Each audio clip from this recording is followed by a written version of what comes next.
We have this urban legend in my city called the Wrong Way Man.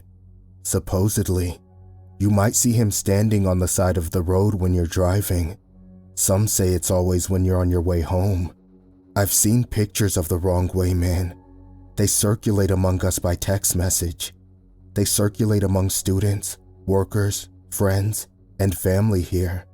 Oddly, I've never seen any of those pictures posted online.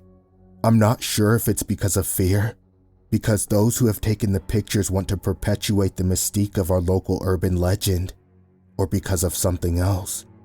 I was pretty sure those pictures had been a hoax, just someone dressed up as the Wrong Way Man. Maybe it was the same person every time. As far as what the Wrong Way Man looks like, he wears his tattered clothing backwards, usually a flannel shirt and jeans. His painted smiling face looks eerily realistic until he turns to the side and you can see it's a smooth surface. It seems that he shaves his hair off, paints a face over the back of his head, and puts a shoulder-length wig on that covers up his real face. Those who I've met who claim to have spotted the Wrong Way Man say they waited at least a week before driving home, staying over at a friend's house or a hotel, and not even bothering to go home to pack a suitcase. I've also heard, though, that you need to wait a month. The common consensus seems to be, if you see him while driving home, don't finish the drive home. Turn around, go somewhere else, and wait for at least a week. I thought it was a bunch of nonsense, until my date and I. We saw the Wrong Way Man when we were going back to my house from the movies. It was Katie who spotted him. Hey, slow down. I think I see that Wrong Way Man you told me about. Katie had only lived in my city for half a year, so one of the things I told her on my quest to share with her as many interesting things I could had been about our local urban legend about the Wrong Way Man. Was it just a coincidence? We had just been talking about him a few days before. I had never seen someone dressed as the Wrong Way Man in person.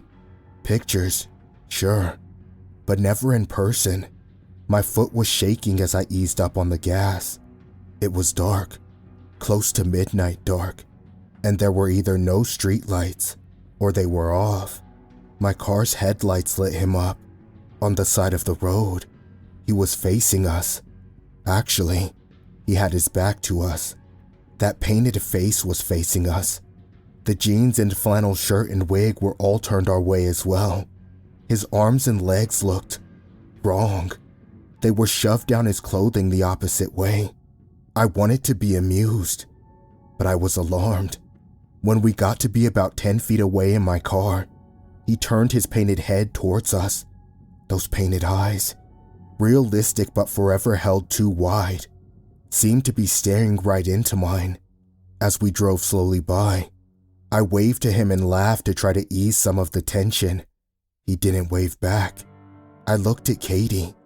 She was waving too, but she wasn't laughing. I glanced back in time to see the slick side of that person's shaved painted head, and the optical illusion of a real face being there was shattered, but somehow worse for it. Also, when I peered into the rearview mirror as we increased our distance, I thought I saw something glinting beneath the shoulder-length wig he wore. Then he was gone, lost to the darkness. I picked up speed. He hadn't been walking, but somehow I was worried he would come after us too quickly. So, what do we do now? We can't go to your house or mine. I glanced at her, and soon we both started laughing. Well, after tonight, we'll be able to tell everyone around that we saw the Wrong Way Man, and immediately went home. I wonder who was pretending to be the Wrong Way Man. I wonder why they were doing it. Do you think we should turn back around and try to talk to them? I'd rather we didn't. They could be dangerous, but I'm sure it's just someone looking to keep the urban legend alive.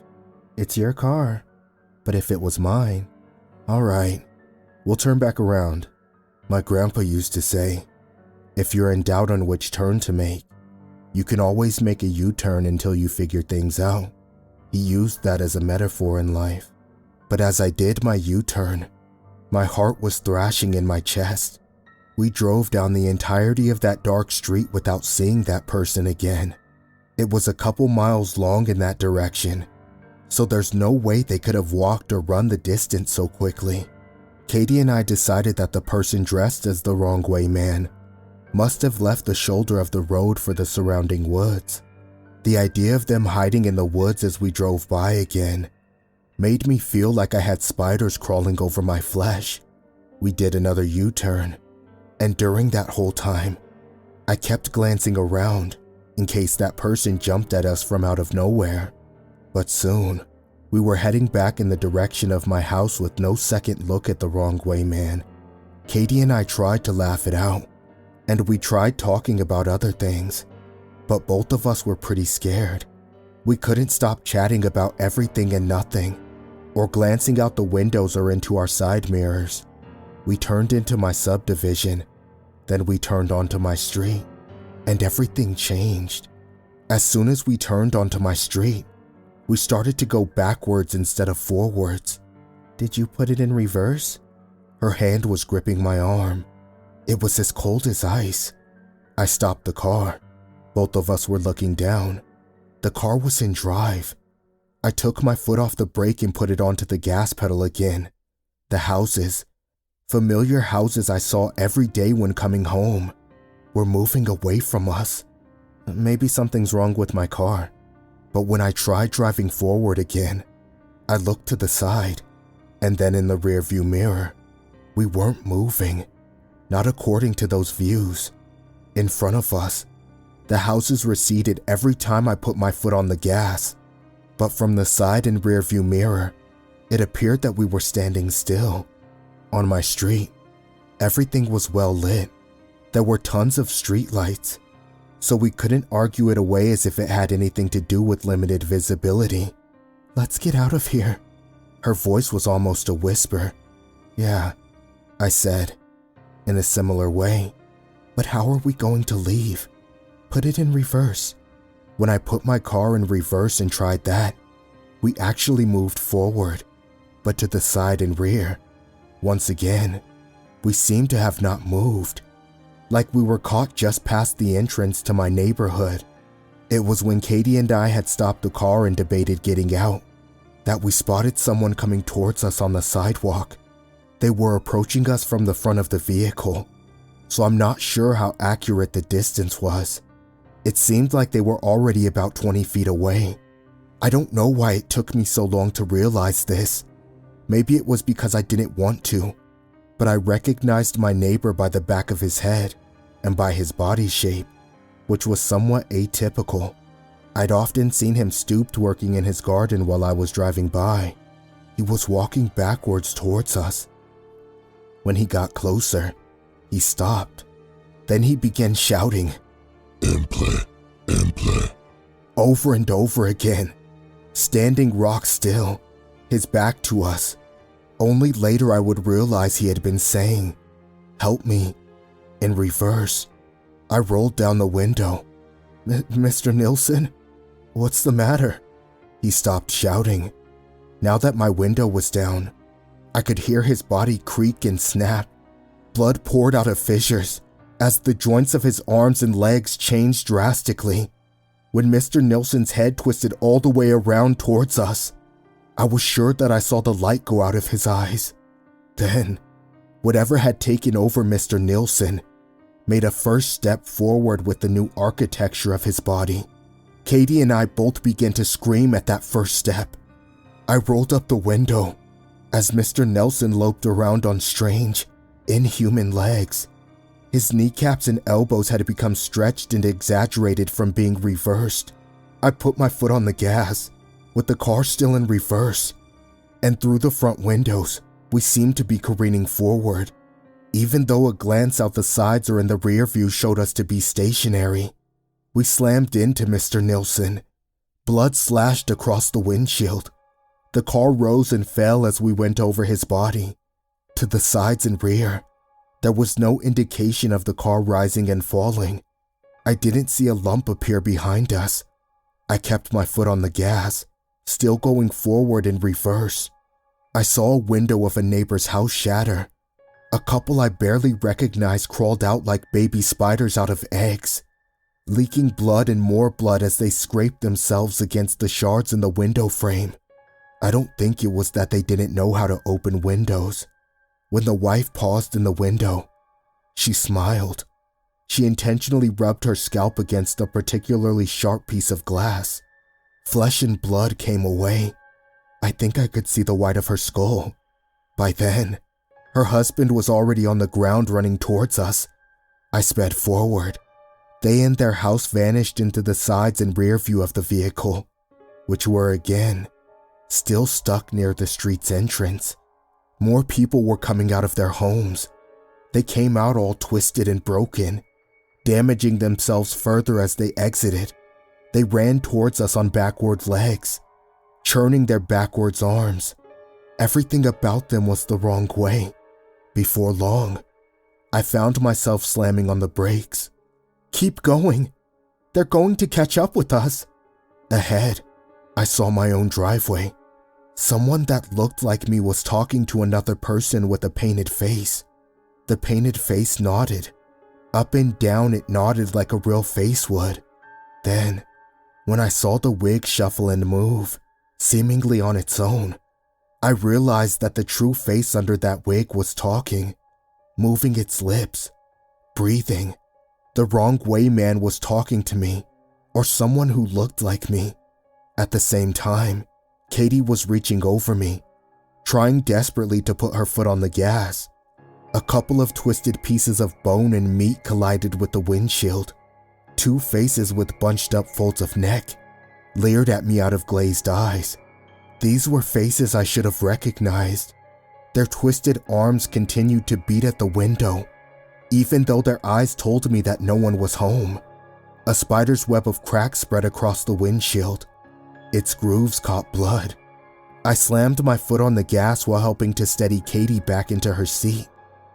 We flung those two off, and right after we ran over an entire family in quick succession. I didn't have time to feel guilty. These were not my neighbors. These were not my neighbors. These were not my neighbors. These were not. Katie and I both began to change. I heard some of my bones break. I felt it a moment later, like the reverse of lightning before thunder. Katie and I started screaming, almost in unison and about in the same tune. It was like a choir of pain and fear and pain had risen up with us as instruments. Keep your head back, I yelled as I strove to keep my head pinned against my seat. Don't let it twist you around. No matter what happens to the rest of our bodies, we can't let it kill us. I know. Just get this car out of here. Make a U-turn or something. Make a U-turn, I thought. What was it my grandpa said about life? And how if you don't know what to do, you could always make a U-turn. Still in reverse, yet still going forward. I wheeled the car screeching around. I didn't glance out the sides or the rear. I gunned it, heading back towards where we had come from. The wrong way man waited. He waited for me at the juncture of my driveway and the street. His painted mouth grinned forever. His painted eyes were too wide and incapable of blinking. We passed him and drove out of the neighborhood. Katie and I weren't out of the woods though.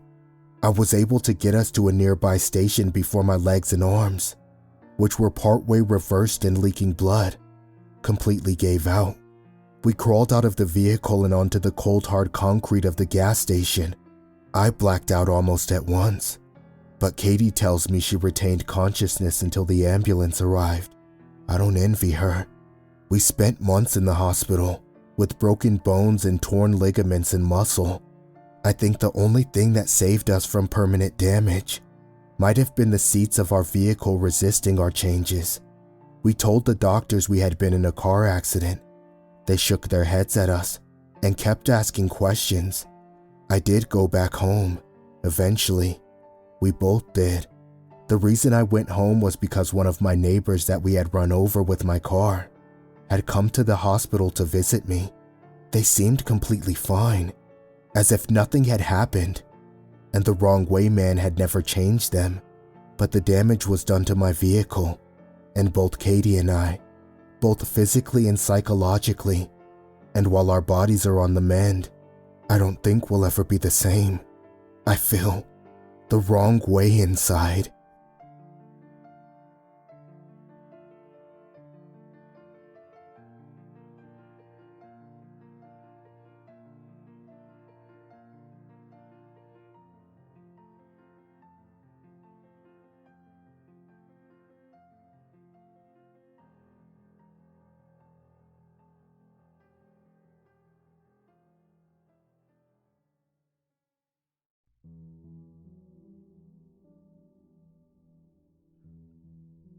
So she just sits there?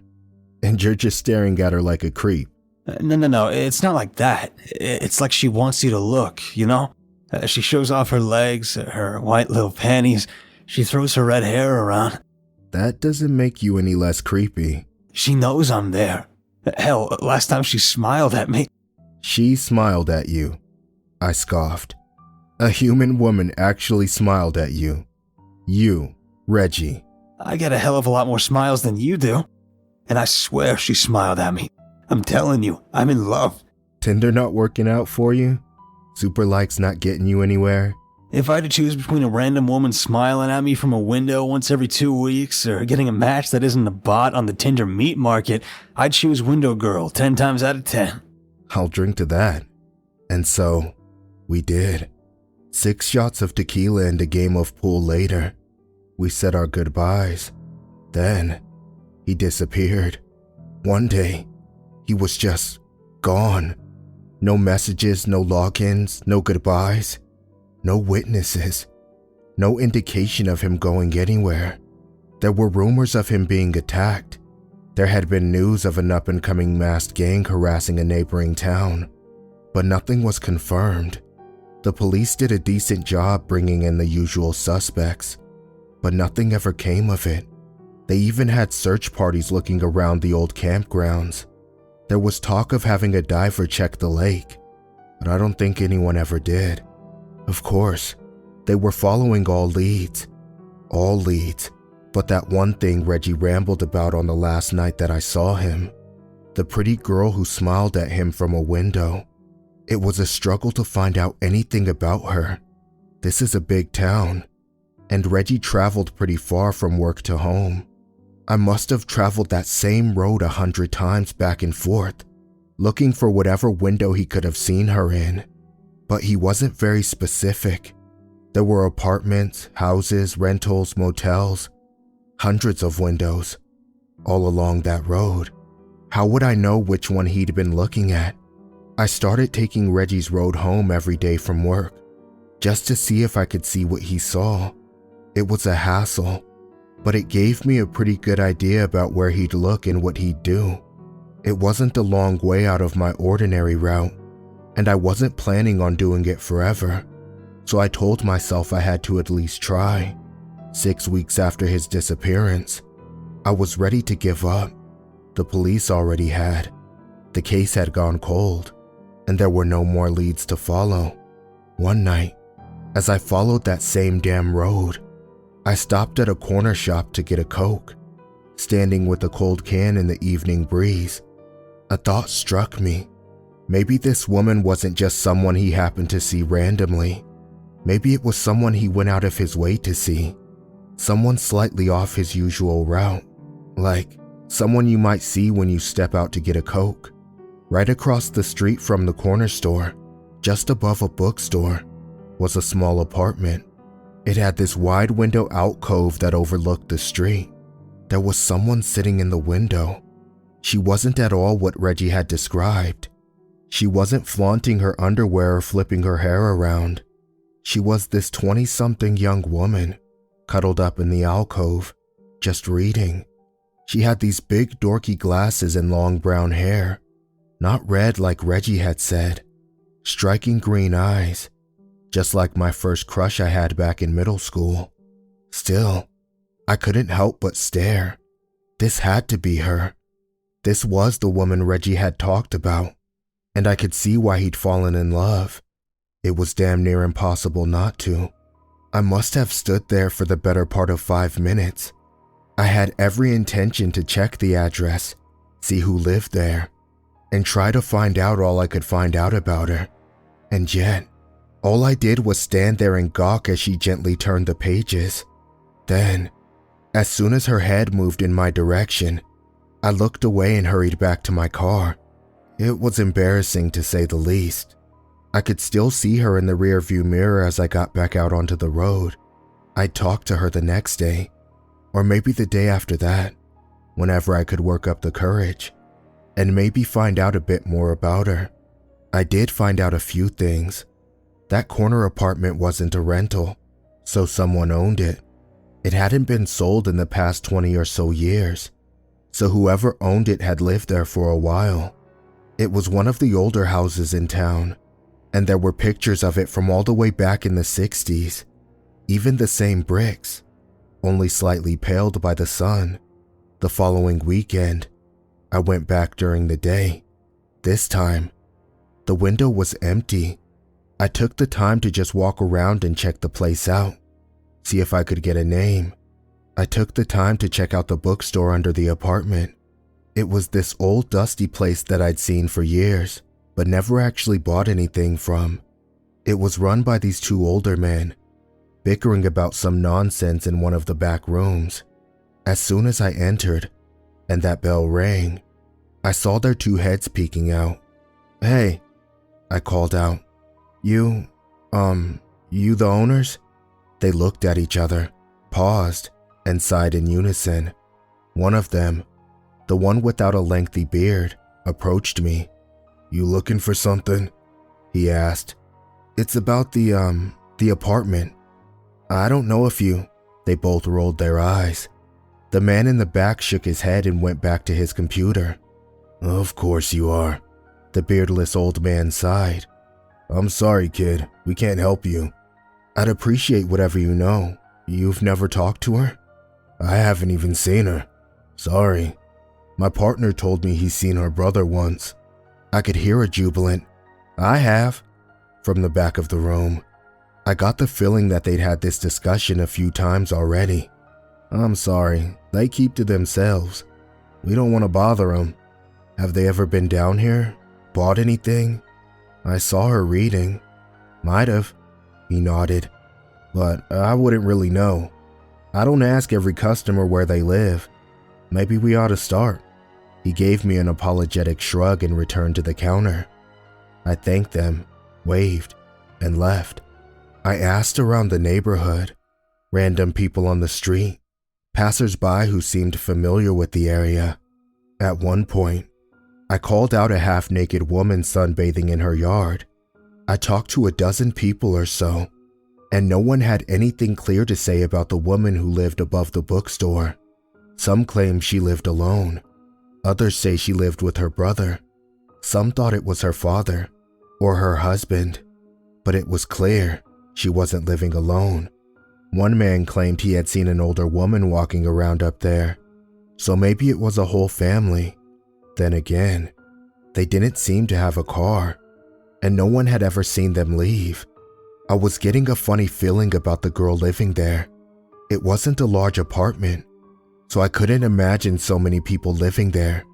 One or two, sure, but 3, 4? No way. I decided to take matters into my own hands. It took me a lot of stomping around to build up the courage, but I made my way up the stairs to the apartment door. The name on the door just said, Moray. Strange family name.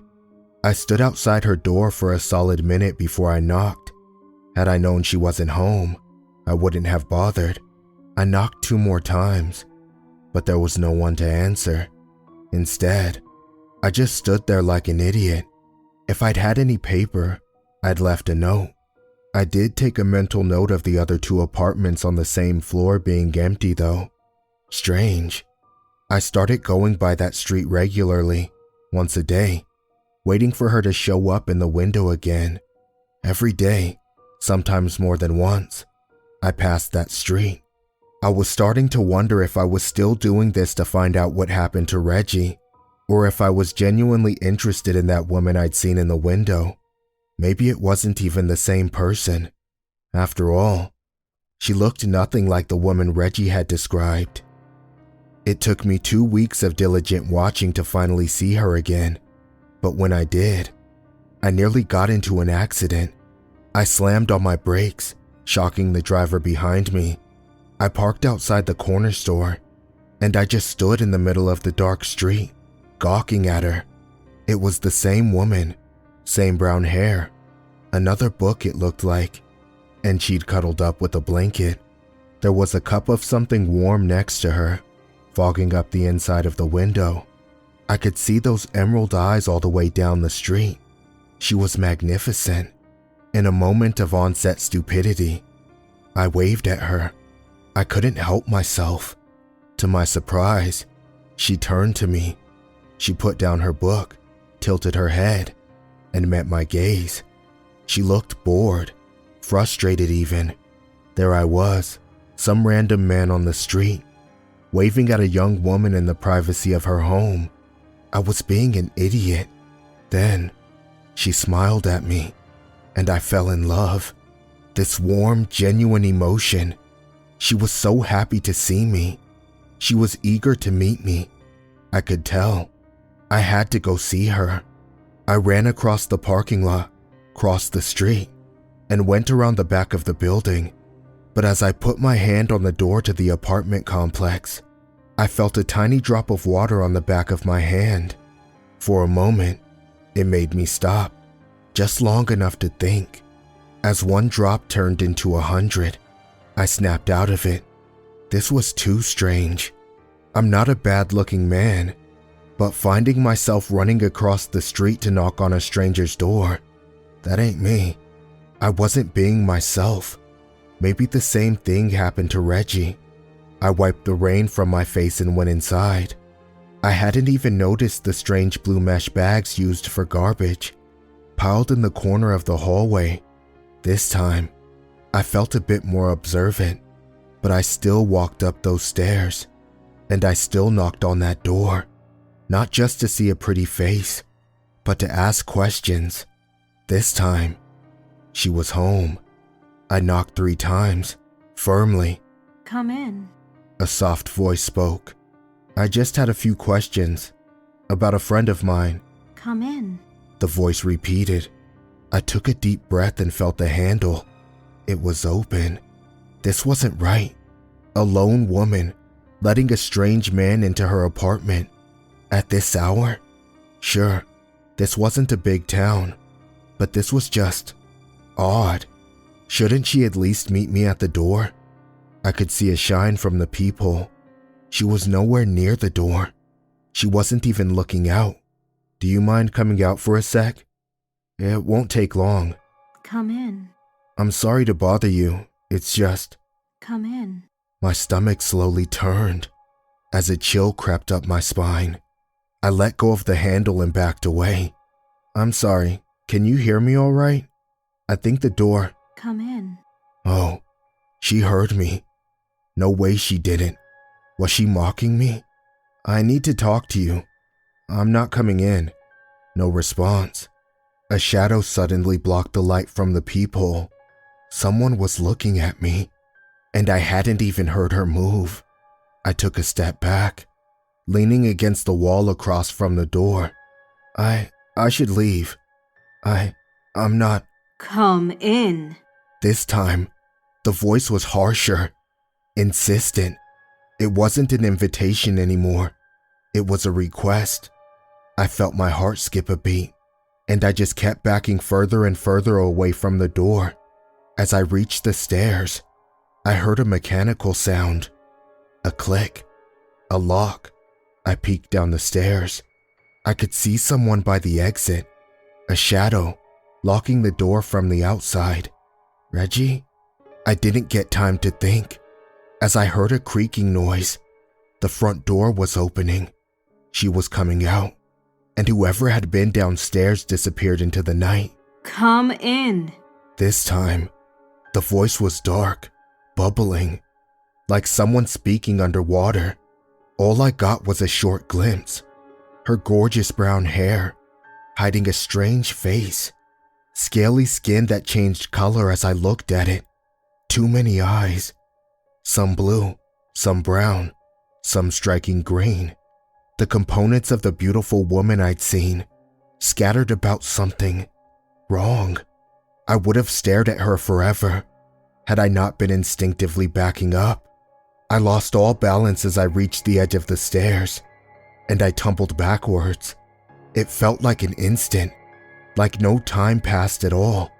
I was suddenly on the ground floor looking up the stairs. I was bruised, my leg twisted. Behind me, I could feel the front door. It was locked.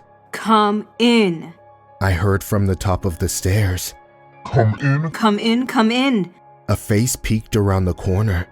It was rearranging, making itself pretty, discarding old teeth and regrowing new ones. Little white molars danced their way down the stairs, only to turn to dust.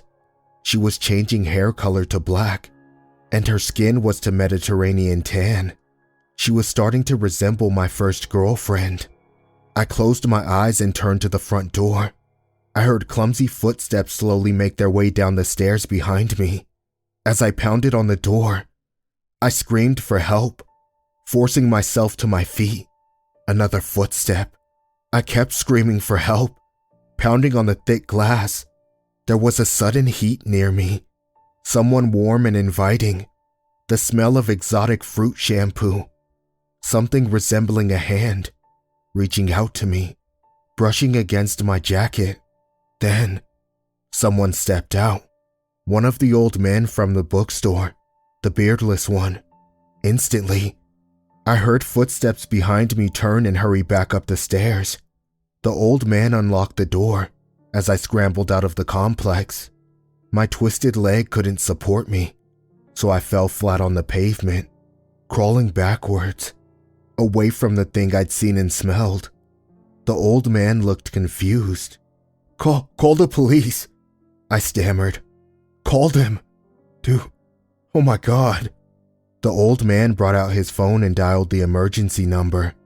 He kneeled down next to me, putting his hand on my shoulder. Are you okay? He asked.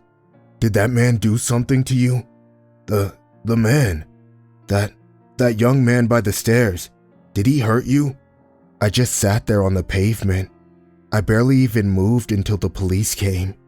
I told them I'd been attacked.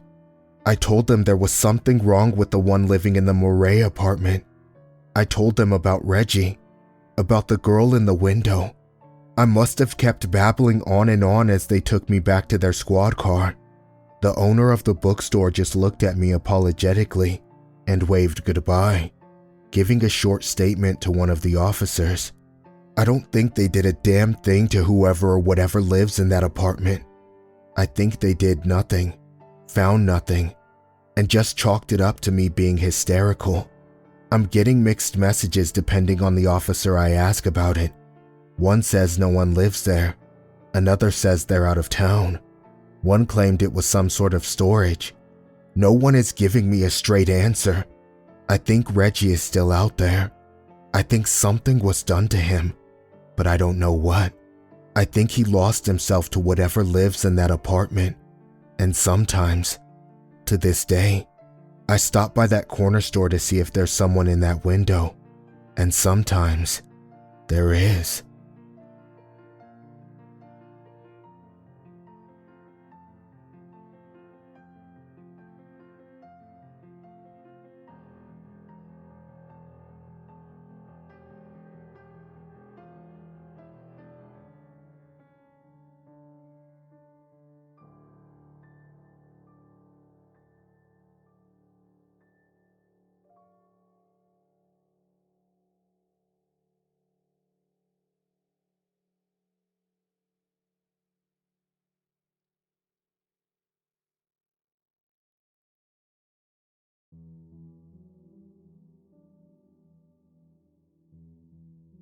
As a child, I was prone to waking up in the middle of the night.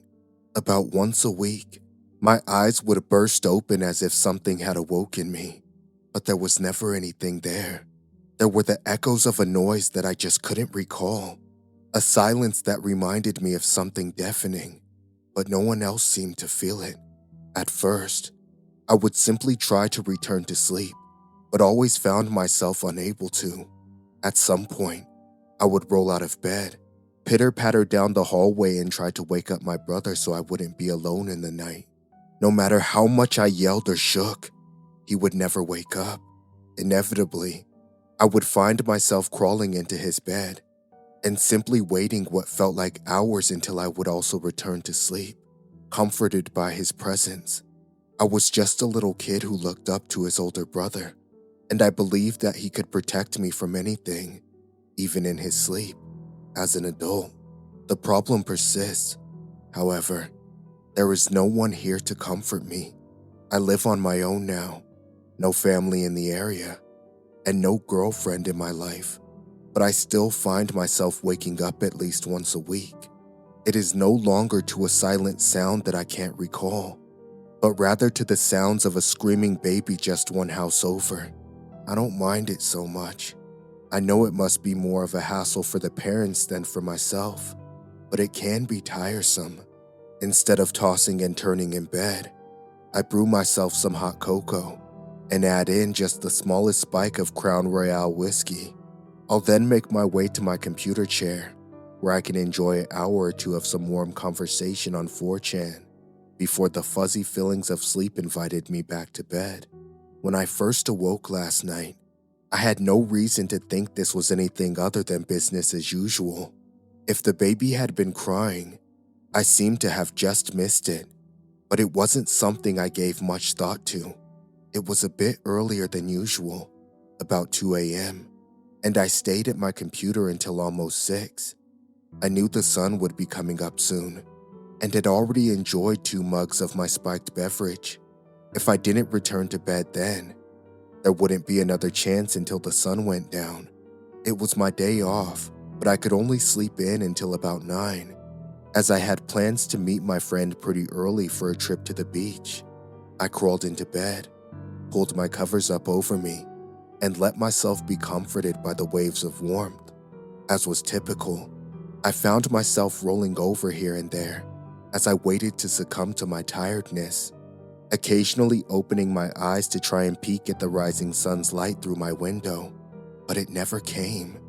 Rolling around quickly became tossing and turning, and peeks at my windows became glances at my phone.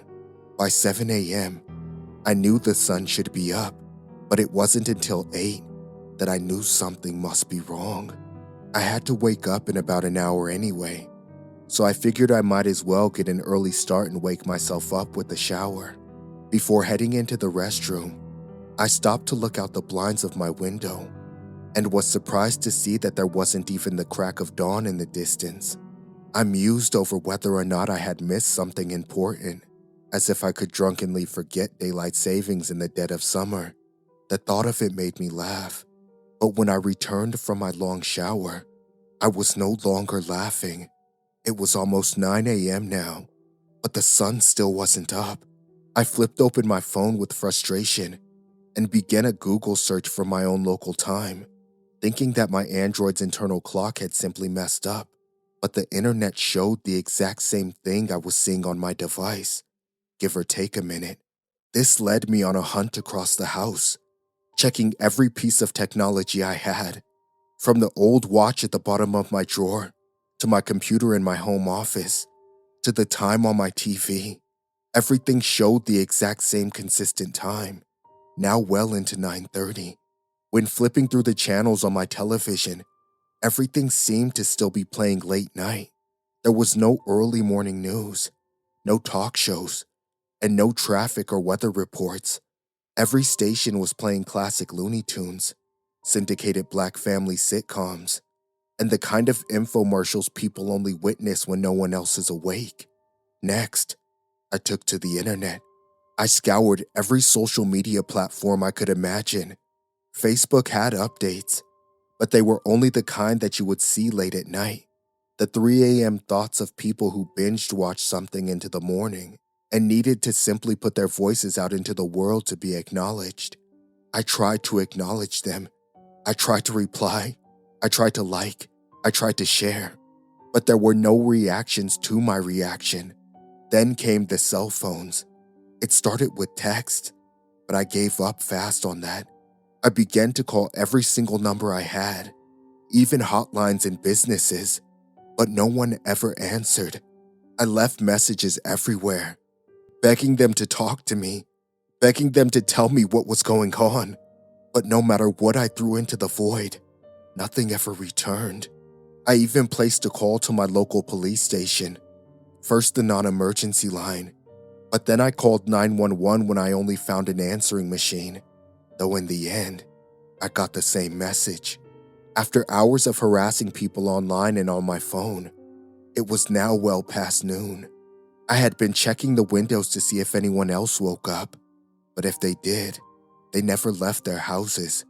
I didn't blame them. I was scared too, but how else could I discover what was happening to everyone else? And so, I donned my shoes, put on a shirt, and made my way to the front door. There is something unsettling about trying to leave your house late at night, before midnight. It feels like there is nothing to worry about, but after then, it becomes increasingly uncomfortable. Despite the darkness, however, this wasn't night. It was now afternoon, though that only made it more intimidating to step out into the black. I considered bringing some sort of weapon, but going and knocking on neighbors' doors with a weapon in hand in the middle of the night probably wouldn't get me invited in. And so, I went into the streets and began knocking on doors.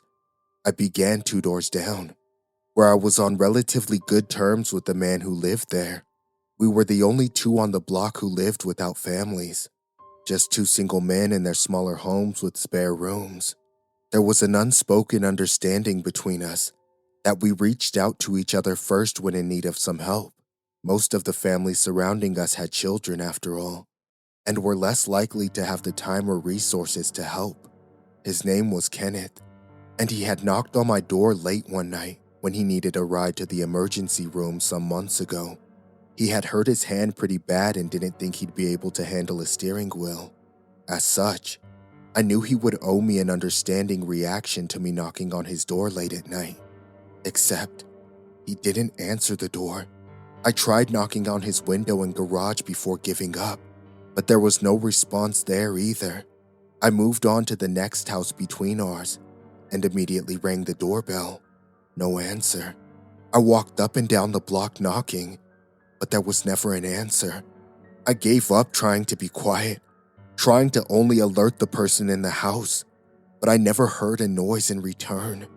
Even the house next to mine returned nothing but silence when I began beating my fist against the door. I couldn't believe it. This family had an infant son who cried at all hours of the day, even in the dead of night. He seemed triggered by the slightest noises, and they had even asked me to turn down my television one night so as not to disturb him. Yet, he had no reaction tonight. I returned to Kenneth's house, this time ready to let myself in. Without a family to worry about, he was less likely to be on edge, assuming he was even inside, though I truly doubted it. I had a feeling that I was the only one left on our street, that everyone else had left or been evacuated, and I needed to prove it. His front door was locked, but he was definitely the kind of man to leave his back door open. I let myself in, not bothering to sneak around or tiptoe. I wanted to alert him of my presence if it turned out he was home. I made my way to the end of the house, fully expecting to find an empty bed in an empty room. But it wasn't empty. There he was, Kenneth, close to how I saw him, just sleeping in bed. His hair was a tad bit messier than usual, and it appeared he was naked if the discarded boxer shorts on the floor were any indication. But he was there, so I said his name. Then I yelled it. I went from soft to shouting in a matter of seconds, unable to understand why I didn't wake him up before with all my yelling and knocking. Even at this close proximity, he remained asleep, however. What if he isn't asleep? A chill ran through me as a thought entered my mind. I rushed to the side of his bed, not taking the time to rationalize the possibilities of what could have happened to him. I shook him. I screamed. I tried hitting him, but nothing woke him up. His heart beat faster and his breath became heavier, but nothing woke him up. Even opening his eyes had no effect. I practically threw him across the room in my attempt to break him out of his slumber, but he fell without any resistance. No change. He was a living corpse, unable to react to anything. But was he the only one? I made my way out of his house, grabbing a spare object on my way, a frying pan that Kenneth had left on the counter. I crossed his yard directly into our neighbors, to the family with the screaming baby that had now become silent, and began to smash at their sliding glass door. I tried to be cautious stepping in, but I couldn't bring myself to care too much. When I sliced some of my skin open on the glass, I just needed to get in. I needed to see the parents, the children, the dog, to see if any one of them would wake up, but none of them would. The parents shared their bed. Their daughters were tucked in, and just like Kenneth, they seemed unable to wake up. I made my way to a room at the end of the hall, one I knew must house their youngest son since he was the only one I hadn't seen yet. I shook and I shook and I shook, but the little boy wouldn't wake up. I wanted to take the frying pan and bash him with it, to dare him to move, to dare him to end this insane prank that the whole town seemed to be playing on me, to cry like he would every other night, but I stopped myself. Instead, I was the one who cried. It wasn't manly, it wasn't smart, but it was what I did. I just sat there in this little boy's room and cried, not knowing what else to do. Even calling the police had just led to an answering machine. What else was there? I was all alone in the dark of night, except I wasn't. I heard a noise and froze. There was something else in the house. Then I heard the noise again. No, it wasn't in the house. It was in the room, and I recognized that sound. It was a sound I could never describe, the one that I could never remember. Yet somehow, it was also a noise I could never forget. It was the sound that woke me up each night, the sound that fades away as I return to consciousness, thinking I only imagined it in the silence. And it was in the room with me. I turned slowly to see the thing that made the sound behind me. It didn't look like a person, and yet it wasn't a monster either. It was impossibly tall, with arms longer than its legs. It had to hunch to stop its head from pushing straight through the ceiling, and it smiled from ear to ear. No, that wasn't a smile.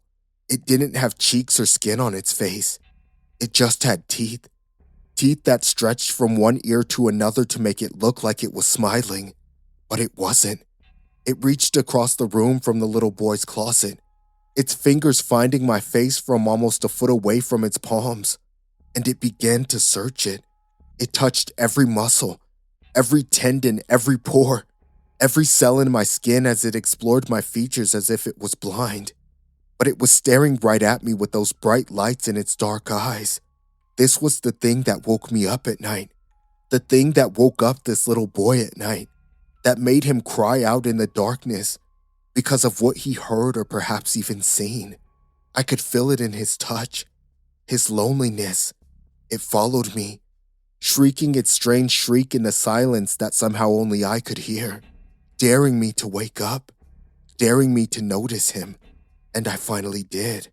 Today, it finally got me to look him in the eyes and share in the horror of the deafening shrieks it made with its teeth slammed together. Just then, the little boy woke up.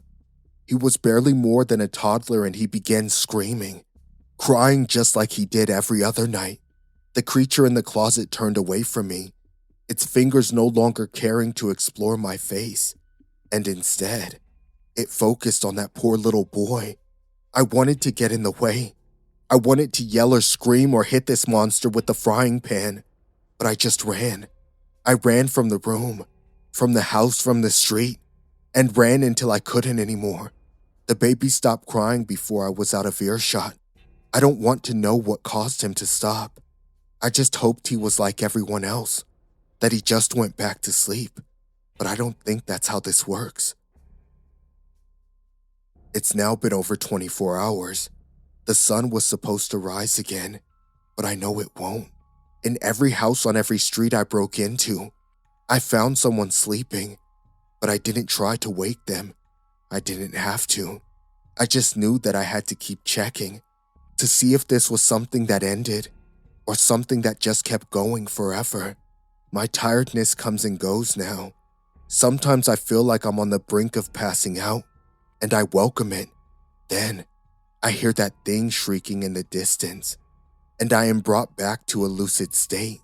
No matter how far away I get, I can still hear it, and it's getting closer. As I write this, I am on the edge of town. I found an unlocked door and let myself in, needing to refreshen myself with a shower and some food. I doubt the owner will ever wake up, but in case he does, I'm writing this note for him and leaving it on his desktop. I wish I could write more, but I know that the creature is coming for me. I was quiet enough sneaking in here, but no matter how far I go or how quiet I am, it does seem to find a way to catch up with me. I have decided to steal this man's keys and take his car. I'm not proud of this action, but it seems to be the only way I'll be able to get to the next town over without crossing paths with that monstrosity again. I've decided to head north to my brother's town. I don't think he will be awake, but that's never been the case when I have sought his comfort in the night. Instead, I just hope to find him asleep. Perhaps if I spend the night in his bed, I'll fall asleep as well, as we did back when we were kids. At least, I hope so. If this message does manage to be found, I hope this story can help. On those nights where you're awake before the sun comes up, when you know something had to have woken you, but you find yourself surrounded only by silence, know that you aren't crazy, and whatever you do, go back to sleep, if you can.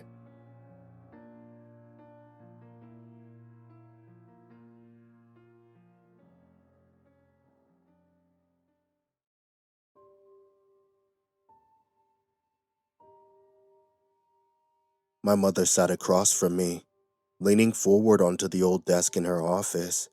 That's what she called it, her office. Even though it was just that desk, a stack of old papers, and a chair in a room no bigger than a walk-in closet.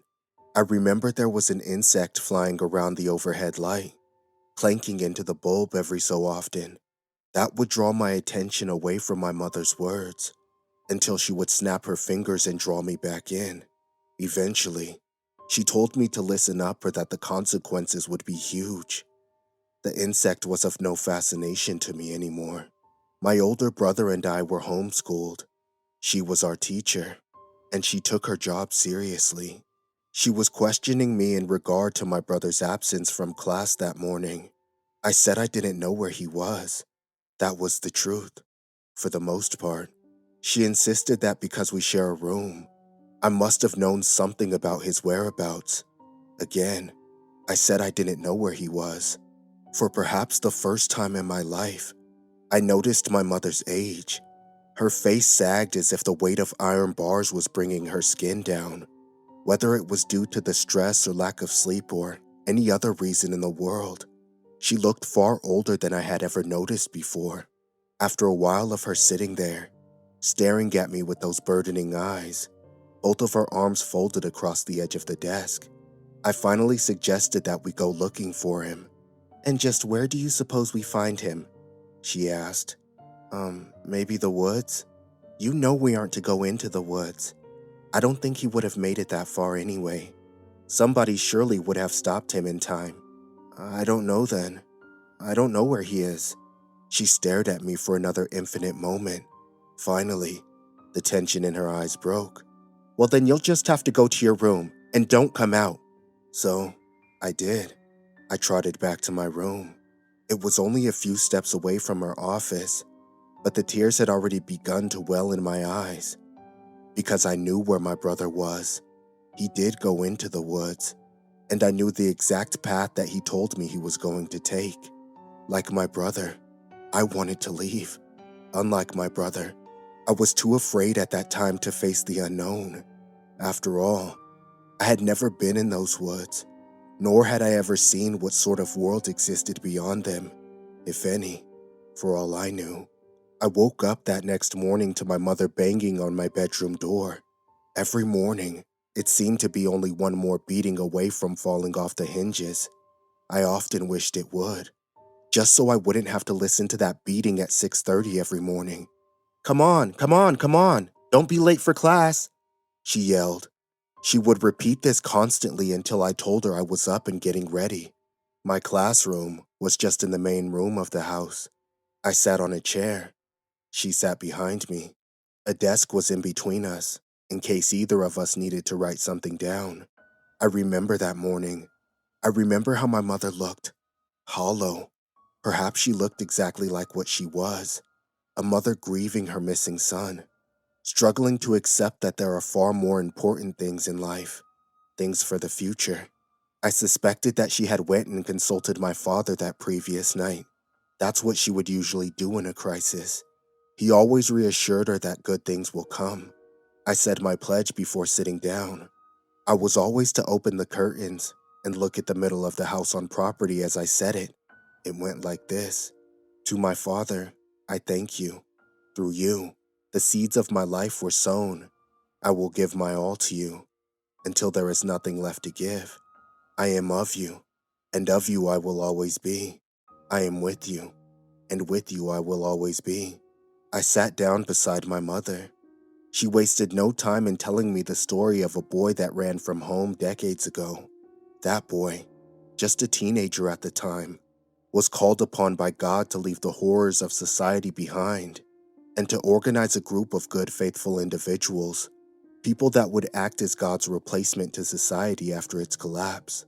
The man changed his name to Gabriel King before forming a community with a dozen women. Each woman was to bear 2 of his children. He warned the woman that their community is not immune, and that one day, a child will fall victim to Satan's temptations. The child will leave the community with the intention of bringing shame upon it. He also warned that following the first departure, another child would be granted, by God, the freedom of choice, either to stay and render his will, or leave and have the eternal horrors of Satan's doing bestowed upon him. That's the prophecy, my mother stated. You, based on clear evidence according to your father, are the one granted that right to choose. Not to sway your opinion, but I must ask, do you choose mortality, comfort, and our goodwill? Or do you choose immorality and a diseased evil livelihood? She walked toward the door, careful not to let her black skirt drag on the floor, and opened it. If you choose to leave, she continued, I will not stop you. It would be an interference with God's will. A cool breeze flowed into the room. I sat in silence for a moment, contemplating, twiddling a button on my shirt. I'll stay, I muttered. I had no real intentions of staying, and I knew that. Truthfully, I was afraid of the possibility that she was right, that I was choosing the will of Satan and turning my back on all that was good. My mind was made up, but I couldn't bring myself to admit my true feelings. Good, my mother said, then went directly into a new lesson. Days and days went by, until finally, on a night of no other significance, I worked up the courage to follow my brother's footsteps, almost literally, and never again see the stale, dusty, foul-smelling shack that I had called home all these years. There was nothing to my plan, just walk out the front door and leave. That simple. Only, it wasn't that simple. Not in practice. Sure, I wouldn't have to worry about the things the way my brother did. Everybody by this point had probably heard of the prophecy, and they would let me go. The issue is that my struggle was internal. Every day for years, I had given my allegiance to one man, to one lifestyle, and like everybody else around me, I held on to my faith without question. I believed in his sayings more than his doings, and I suppose that a part of me was just not ready to let that go. I had been educated only by the standards of my own small world. The idea that something bigger may be out there, ready to prove me insignificant, was terrifying. Leaving home for my first time was a wager on reality itself. Leaving and staying were both dreadful. My mind was juggling spheres of different colors. I realized that I was pulling my own hair. That's it. That's enough thinking. I thought, it's time for me to go. I walked straight into the woods. I wondered how many other people in these small homes had considered doing what I was doing. I could barely do it myself, so I just kept on walking. The woods are loud at night. Bugs and frogs and birds all chimed into some horrifying harmony. Wolves and coyotes made their noises heard on occasion as well. I couldn't begin to know what else was out there. Sometimes, it sounded like something was behind me. I'd look, but of course nothing was there. I was sure that I was psyching myself out, but the sense of something behind me remained throughout the entirety of the night. I was sure that I heard somebody screaming for help. My brother. Oh dear God. My brother is still in the woods crying and screaming, pleading for help. I turned left towards the screams. They sounded further away. I turned right and they were farther away again. I moved forward again. But the screams, his begging, never sounded any closer. I couldn't turn back. Oh no. No. I couldn't turn back. By that point, I had been walking forever. Listening to his pleading stab my ears, always sounding the same distance away no matter how much I walked. I threw up a prayer to whatever entity wanted to listen. I didn't care at that point. To please let it all be in my head. I'd rather be going crazy than to have to listen to my poor innocent brother scream for help, when there is nothing I can seem to do about it. I kept on moving, not even willing to stop when the pain of the rocks and needles and twigs on the ground made my feet bleed and sting. At some point, the sky lightened up. Many of the noises, including the screaming, finally subsided. The birds sang much more lovely music. Finally, I came to the edge of the woods and everything was calm. The edge of the woods was nothing more than a long, narrow clearing before the trees began again. A trail of fading black rock made a seam straight through it. Yellow and white lines ran the middle and edges of it. Now I know that that was a road. At the time, I had never seen one. It never came up during schoolroom discussions. My legs were excruciatingly sore. My feet had moved past the point of pain, and were now numb lumps of meat shelled in mud and blood. I didn't know what to do, where to go, or who to meet. In fact, I was afraid of seeing anybody. Soon enough, I felt the ground rumble just a tiny bit and heard a dull whistling. I turned my head and waited. When I saw it, I knew what it was. In school, my mother had explained that a vehicle is a machine that can transport people faster than God had ever intended humans to travel. If we were meant to move that fast, she'd say, God would have made our legs go that fast. Funny how she said all that and didn't bother to mention the roads they drive on. It was a big vehicle with an open box attached to the back. I didn't expect vehicles to look like that. It slowed down and stopped on the grass beside the road. The driver hopped out and ran to me. I considered running back into the woods. This man is going to snatch me and commit unspeakable sins against me. Surely that's what he was going to do, I thought. I felt paralyzed and couldn't turn away, even if I wanted to. The man stopped before me. He was mostly normal looking, a bit bigger than most people I had ever known. There was hair on his face, something I had never seen before. Jesus Christ, son, he said.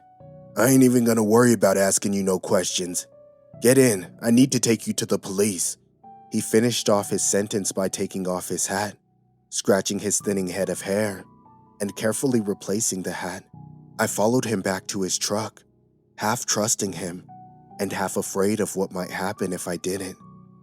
The first time I saw Police Chief Richards, he was leaned back in his office chair with his feet on his desk. When he saw me, he promptly dropped his feet and leaned forward. His eyes appeared to have widened to the size of apples. He motioned for me to come forward and have a seat. The chief calmly did another visual scan over me, then looked back at the man who walked me into the office. Calmly, he looked at the man and said, Jesus, Leonard, I've seen some shit in my day, but nothing like this. What's the story? A guy found him on the side of the road, brought him straight here. That's it. I think the kid says he doesn't have a name, but I can barely understand him. Well, boy. The chief looked back at me. Come take a seat. I'm Police Chief Richards, by the way. You don't have a name, I suppose. How old are you? Do you know where you're from? I'm 14. You're not gonna hurt me, are you? I asked. Chief Richards kept his right ear toward me as I talked. He shifted his eyes to continue looking at me. He listened carefully and intently. You're asking if we'd hurt you? Now, why on earth would we do that? No, we aren't here to hurt you. We want to help you, because you sure look like you can use some of it. Now, where are you from? He spoke softly and smiled again at the end of his sentences. The woods, I told him, in order to keep it short and understandable. I'm looking for my brother. Have you seen him? Looking for your mother? Leonard, shut the door behind you and take some notes, would you? Son, I'll be happy to talk to you about your mother and see what we can do. I need some basic information first. Do you know where at in the woods you come from? No, brother, I said. I even drew a B and an R in the air, so he'd understand that. Oh, your brother. Leonard, hand this boy a sheet of paper and your pen. It'd be a lot easier if you could write stuff down for us, okay? I wrote down all the information I could give him. I wrote that I was 14, looking for my brother, and that I'm from a community in the woods, but I have no idea where at in the woods. Okay, how many people are in the community? 35 now that my brother and I are gone. I wrote, okay, son. We'll send some people out there to find this place. They must be the ones that did this to you, right? He pointed towards my arm and my face. I sat in silence for a moment. I didn't know what to say. I took my sheet of paper and wrote the truth. It was an awkward moment of writing, but I did it. Father would make all of his children dedicate themselves to him one piece at a time. For me, it was my arm, an eye, an ear, and my lips. For my brother, it was more. Much, much more. He was close to being fully dedicated. Some tears smudged the ink as they fell onto the paper. It hadn't occurred to me beforehand how much like a monster I must look to these people. A boy with a missing arm, an empty eye socket, just a plain hole for an ear, not even any lips, just exposed gums and rotting teeth. I felt disgusting. Chief was pale. And your brother? He asked. I suppose he must have crawled out of that place. I nodded, and tears continued to fall. After a long moment of silence, the chief looked at me and said, You know, son, we're all born into some kind of cult or another. I'm glad I got you out of yours.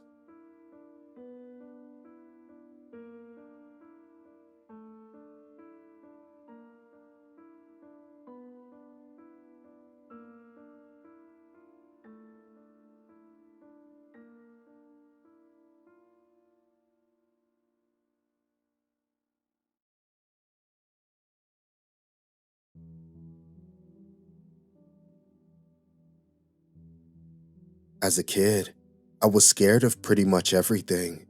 At night, I'd see faces moving in the wallpaper. I'd see branches slither like snakes. Piles of clothes turned to slumped bodies. Lamps looked like heads, and the front of cars grinned at me with sinister intent. I could also hear them. A creaking door would sound like a groan. The wind would scream, and floorboards would breathe heavy sighs. To me, there were ghouls, ghosts, and monsters around every corner. Needless to say, I was a nervous kid. Turns out, it wasn't just an active imagination. I have a condition. It basically boils down to a chronic overactive pareidolia. You know the thing where you can see faces in cars or shapes of people in trees? That's pareidolia. It's a sort of defense mechanism that humans have evolved to notice camouflaged creatures, like jaguars and snakes, and to discern the sounds of encroaching predators. But to me, it's about 16 times more noticeable than what is normal for the average person. I see things everywhere, all the time. Of course, There were treatments. By age 12, I had tried 6 different regimens over a total of 4 years, and the side effects were brutal. Some would make me irritable, while others would make me hyper-focused. One type of medication just straight up put me to sleep. By age 18, I thought I'd never get a job. I was barely dragging myself through school, and there was no way I'd make it through college. I was on a course of drugs that barely kept me together, but they gave me these awful tics. I'd drop things. I'd wake up in the middle of the night. My leg would shoot out and trip me. I was a mess. My mom had to cover the stairs and handrail in grip tape. A few years ago, I had a standing meeting with the county employment services every Thursday. I hated it. On a particularly bad day, my mom had to drive me there. The meds were kicking my ass. She dropped me off at the end of the street, and just in that short walk to the office, I almost tripped into a brick wall. I was so flustered I knocked over a trash can. But for the first time in a couple of years, I had an interview with a potential employer. I didn't think much of her. She was just some old woman in a warm coat. She introduced herself as Teresa and told me that she'd heard a lot about me. She offered me a trial and a hefty one-time payment. I didn't get a clear idea about what I was supposed to do, but she told me that secrecy was part of it. The only demand she had was that I stop taking my medication. Still feeling the trash smell on my pants, I took Teresa up on her offer. On my first day of work, I had no idea what to expect. I'd been off my meds for a week, and I had barely slept. It was hard to wrap my head around the world as I'd seen it as a kid. I'd see faces in the walls, in the shadows, in the leaves, in patterns, pretty much everywhere. I'd hear voices and screams in every breaking car, in crinkling paper, in creaking floors. It was hard to stay focused, and I was so jumpy I could barely move without flinching. Teresa picked me up in a gray sedan. She was wearing a headset and I kept looking over at the GPS. I noticed her leg was twitching and that she kept biting her lip. She barely looked at me that whole ride. We finally arrived at a small yard, about a 40-minute drive off the highway. There were 2 large trailers and a single-story run-down prefab house from the 60s. One of those things with cheap wood panels and matching broken windows. There were 8 other vehicles in the yard, 4 sedans, 2 vans, a Jeep, and a bus. They'd set up warning tape, a command tent with laptops and an antenna, spotlights, and half a dozen crates covered with blue tarps. There were armed men with assault rifles, security personnel with handcuffs, and a couple of medics standing by with first aid kits and stretchers. I was swarmed as soon as I stepped out of the car. They fitted me with a headset, protective gloves, a heart monitor, and tagged me with a plastic ribbon around my left wrist. All the while, Teresa was just looking around, a bead of sweat stinging her eye. "What are we looking for?" she asked. 3, 4, just 1, I heard in the headset. "We got it early. You got the spot?" "On site," she responded. "Any blues?" "No blues. We're clear." Teresa finally turned to me. She faced me, put her hands on my shoulders, and talked slowly. "This seems like a lot," she said. "All I want you to do is go inside carefully and tell me what you see." "Why?" I asked. "What's in there?" "I don't know," she sighed. "None of us know, but we think you can see it." "Is it dangerous?" She shook her head. "We don't know. We're trying to get to know them." There was a flurry of instructions. I had to sign a waiver. They took pictures of me from 6 different angles and took several blood samples. They took a swab of my tongue, checked my eyes, and fitted me with a pair of safety goggles. Teresa took them from me just seconds later. "Nothing around the eyes," she said. "You need to see clearly." They asked me to open the door while they were running some kind of diagnostic. Weapon checks, system checks, ready checks. It felt like we were launching a rocket. I could feel my legs shaking. "I'm with you all the way," Teresa said over the headset. "You can leave at any time. Just tell me what you see. And I really mean what you see." A countdown began. At 0, the spotlights turned on, and the entire yard turned into a soundless ghost town. Everyone held their breaths. It was my turn. I stepped inside. A simple one-story house. 3 rooms, a bathroom, a kitchen. Someone had clearly lived there until recently. There were still clothes flung over a chair in the living room. The power was off, but the pale spotlights coming in through the windows made it feel like I was walking through a hospital waiting room. My heart was pounding out of my chest. I didn't know what to expect, but this payday could be the boost I needed to get my own place.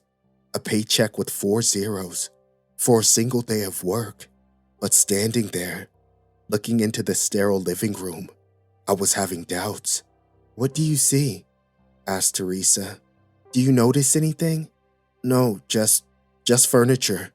A couch, an old TV, a fancy carpet. Nothing out of the ordinary." I just walked around, saying out loud what I was seeing. As the minutes passed, Teresa was getting impatient. "These are just things," she said. "I need you to tell me what you really see." I entered the bathroom and immediately felt this awful feeling in the pit of my stomach. A noise tickled my ear. Looking in the bathroom mirror, I could see something moving behind me. In a heartbeat, I caught a glimpse of a pair of blue eyes. I turned around screaming. Something moved. I flung myself backwards, closing the bathroom door with the tip of my fingers. I stumbled, tearing down the shower curtain and crushing a cockroach. Laying there with my feet in the air, I tried to remember to breathe. Rarely have I ever been so scared that I had to remind myself to breathe. My fingers tingled with adrenaline. "Tell me what you saw," Teresa yelled. "What's in there?" "Blue eyes. It had blue eyes." "Did you see where it went?" "I didn't. To the best of my knowledge, it was still outside the door." "Look again," she continued. "Look again, then get out." She had to coax me out of the bathtub. She encouraged me, spurred me on, and reminded me that I had to leave that room one way or another. It probably took them 15 minutes to get me out of the tub, and when I finally did, I could barely feel my feet. When I finally opened the bathroom door, I couldn't see anyone. The hallway was empty. I carefully stepped out, looked around. Nothing. Standing in the middle of the living room, I felt like an idiot. This was exactly what I was taking my medication for. Paranoia and sudden bouts of fear. It dawned on me that maybe I was influenced by all the people outside and their preparations. I was walking in here expecting to see something. They'd worked me up for it. So of course I was seeing things. But then again, there was an odd painting on the wall that I hadn't paid attention to earlier. It was the strangest thing.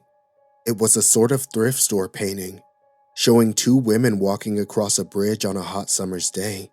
It was sort of generic, but I'd been hyper-vigilant when I first stepped in. You know that feeling when you say a word over and over so many times that it starts sounding like a noise?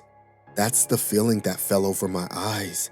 The picture started to blur and disappear, turning into swirling colors.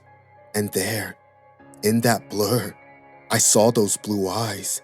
There were small blue spots in the water, on the sides of the bridge in the painting. That's what I'd seen. And there, I'd seen a face, something blending into my sight, disappearing. And for a second, I knew for certain that I hadn't seen this painting when I first stepped inside. And now, it knew that I could see it. I felt it. I slowly started to back out. "There's something in the painting," I whispered. "In the living room." "Are you sure?" Teresa asked. "Absolutely sure." "Absolutely." "Get out, now." I rounded the corner and heard the floorboards creak. I could no longer see the painting, and I could sense something move.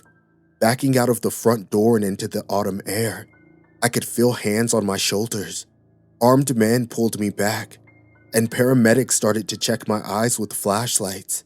They asked me all sorts of personal questions, like my name, my mother's maiden name, and the name of the president. I was told to lay down. As I heard the team breach the house with stun guns, cattle prods, nets, and a crate, Laying there and feeling the pressure subside, I just cried and laughed. I didn't even notice Teresa sitting down next to me. I was given a cold drink and a pill, and I took it without question. "You did good," she said. You're done. What was that? What's in there?" "Something only a special mind can see." That was my first time working with Teresa. Over the coming years, I would be called out about once or twice a month, and the pay I got from those few days was enough to get me out of my parents' house. Teresa would check in with me weekly, and I had to submit to regular checkups.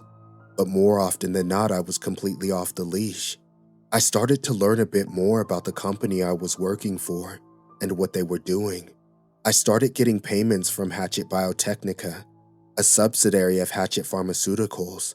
My official title was contractor, a title that was repeated like a name. Teresa started going into greater details on what to look for and how to act, but that first mission was a sort of test to prove myself. I had no idea what I was actually proving, but it felt like my tendency to discern patterns and seeing dangers helped me along. I learned a bit more about their procedures.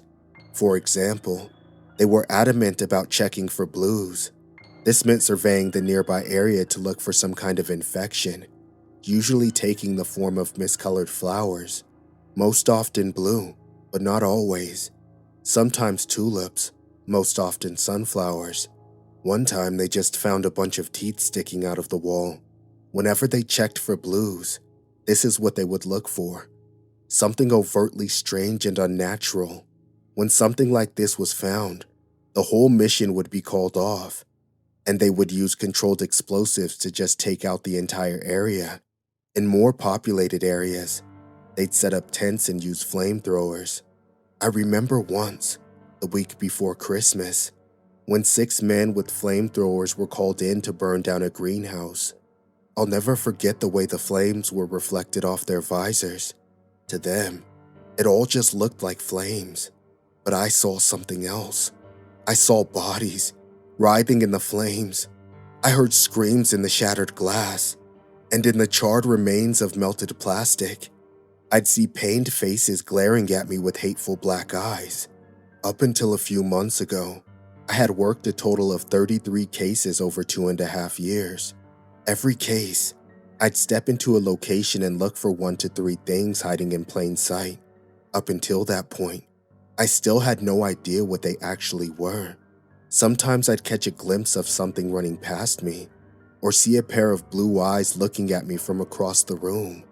Every time, I just reported it and left. A chair, a fridge, a suspicious window. Hell, once it was a music box. This time, we were just coming up to a house. It was a rainy autumn evening, and the area was already set up when we got there. I saw a for sale sign knocked over by one of the Jeeps who'd taken a wide turn. I got suited up. Blood samples, plastic wrap, all that jazz. It was set up to just be another job. Although I was still nervous, I was getting better. "No blues?" asked Teresa. "None," said one of the armed men. "We're looking at a single tango." "Are you sure?" Teresa squinted. "First report said 6. "Secondary reading says 1. We might have runners." "Notify the Galapagos," she sighed. "Put him on that hunt." She turned to me with a smile, tapping me on the shoulder. "In and out. You got this." "I got this," I repeated. Yeah, standard routine. Countdown, spotlights, game on. It felt like stepping onto a stage. As I walked through the door and saw my shadow stretch out across the floor, I felt like a hunter, that I was the one to fear, and that whatever stayed in this house tried to hide for good reason. "The floor is crooked," I noted. "Strange place." "Are you sure?" "Yeah," I nodded. "Definitely." I steadied myself and started checking the rooms one by one. I waited for that feeling to emerge. My eyes seeing through the obvious and seeing the picture beneath the picture. The blue eyes emerging from nothing, and the patterns of shadowy figures growing clearer. Just relaxing and expecting that feeling to wash over me was enough to put me at ease. but I could still feel a primal part of me tickling my nerves, expecting me to panic, but nothing happened. I checked the kitchen, the living room, the bedroom. There was nothing, just a strange crooked floor, empty rooms, and the echo of my own footsteps. An empty guest bedroom with a single window. Through it, I imagined scowling faces in the trees outside. 20 minutes passed, and I got nothing. I reported to Teresa, and she assured me that they were still getting readings from the inside of the house. Something was still in there with me, but I hadn't seen anything. I went through the cycles of denial, fear, and anger over and over. What was I missing? Finally, I just sat down in the middle of the living room floor. I scratched my eyes, sighed, and tried to relax. Teresa, I'm not feeling it. Are you sure? There was no response. Teresa? Yeah, she responded, absent-mindedly. Yeah, no, we're good. Hold on for a minute. We're good? I asked. What do you mean by we're good? Again, no response. I stomped around for another 10 minutes before I went up to a window facing the front yard. It was hard to see through the glare of the spotlight. Teresa, I'm coming out. The place is empty. As soon as I opened the front door, I saw 24 faces fixed on me. Maybe they were surprised to see me, but I got the sense that there was something else. I could tell something was off. They all looked at me with strange expressions, some neutral, some smiling ear to ear. One of the paramedics just stared at me with slack-jawed terror. It was as if they didn't know what to feel or how to express it. A hole sunk through my stomach. I got that hollow feeling as my eyes glazed over, like I was staring at something else, like I was staring at something false, something hiding a pattern. This was the sense I'd been looking for inside, and now I was feeling it. In the far back, I saw Teresa. She stepped out from behind a Jeep, smiling ear to ear. Behind the shape of her face, her eyes emerged, glowing with a cold blue. One by one, their eyes flared up in a blue glow. And there, in a moment, my paranoid sight registered human-like shapes in the grass around them. Headless, mauled bodies. Imposters, lookalikes, mimics, nightmare beings, having tricked us into a trap. One by one, smiles started creeping across their faces, rows of impossibly sharp teeth hiding long tongues, their fingers growing longer, their necks elongating. They were losing their disguises and facing me, head on, unafraid. Nothing was said out loud, not a word, but to me, it was as if the wind itself was screaming for me to run. I slammed the door behind me and ran. Faces were coming out of the walls, door handles turning into hands, grasping at my clothes, my distorted face reflecting in windows and mirrors with jawless grins. I couldn't blink. Every heartbeat, a new horror forced my eyes open. There were more doors than I remembered. There were more windows than there should be.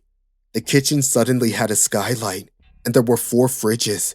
Countless paintings had appeared in the master bedroom, depicting cruel and blood-drenched horrors. They were already here, trying to surround me, and my mind was racing to remember what was real and what wasn't. Rushing to the back of the guest room, I remembered there being only 1 window. Now, there were 2.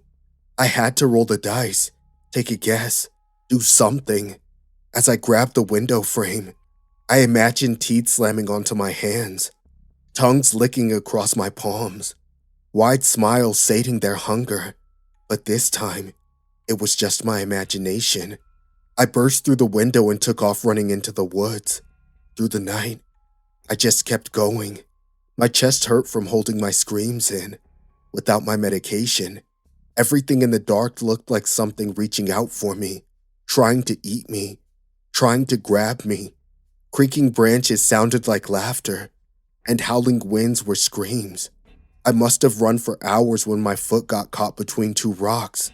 As I stumbled to the ground, twisting my ankle, I saw them descend on me. I felt their fingers scratching me. I writhed on the ground, screaming for them to just let me go, to just please stop, please let me go. But after a few seconds, I realized I had just scratched myself on the underbrush. There was no one there. I was safe. I broke down crying, trying to ignore the twisted face reflecting off the full moon above. Eventually, I made my way home. There were no messages waiting for me. All my numbers had been taken offline. All ways to contact them were just gone. And there was no info on the firm that hired me. Hatchet Biotechnica exists only on paper. There's no location, no contact info, and no names attached. It's all a front. I haven't heard from Teresa since. I think that whoever I've been working for, I think that whoever I've been working for have just assumed I'm dead. That's why I decided to share this anonymously. Those who know who I am can reach out to me. And for those who don't, I just have a word of warning. Be observant. Trust your intuition. It just might save your life.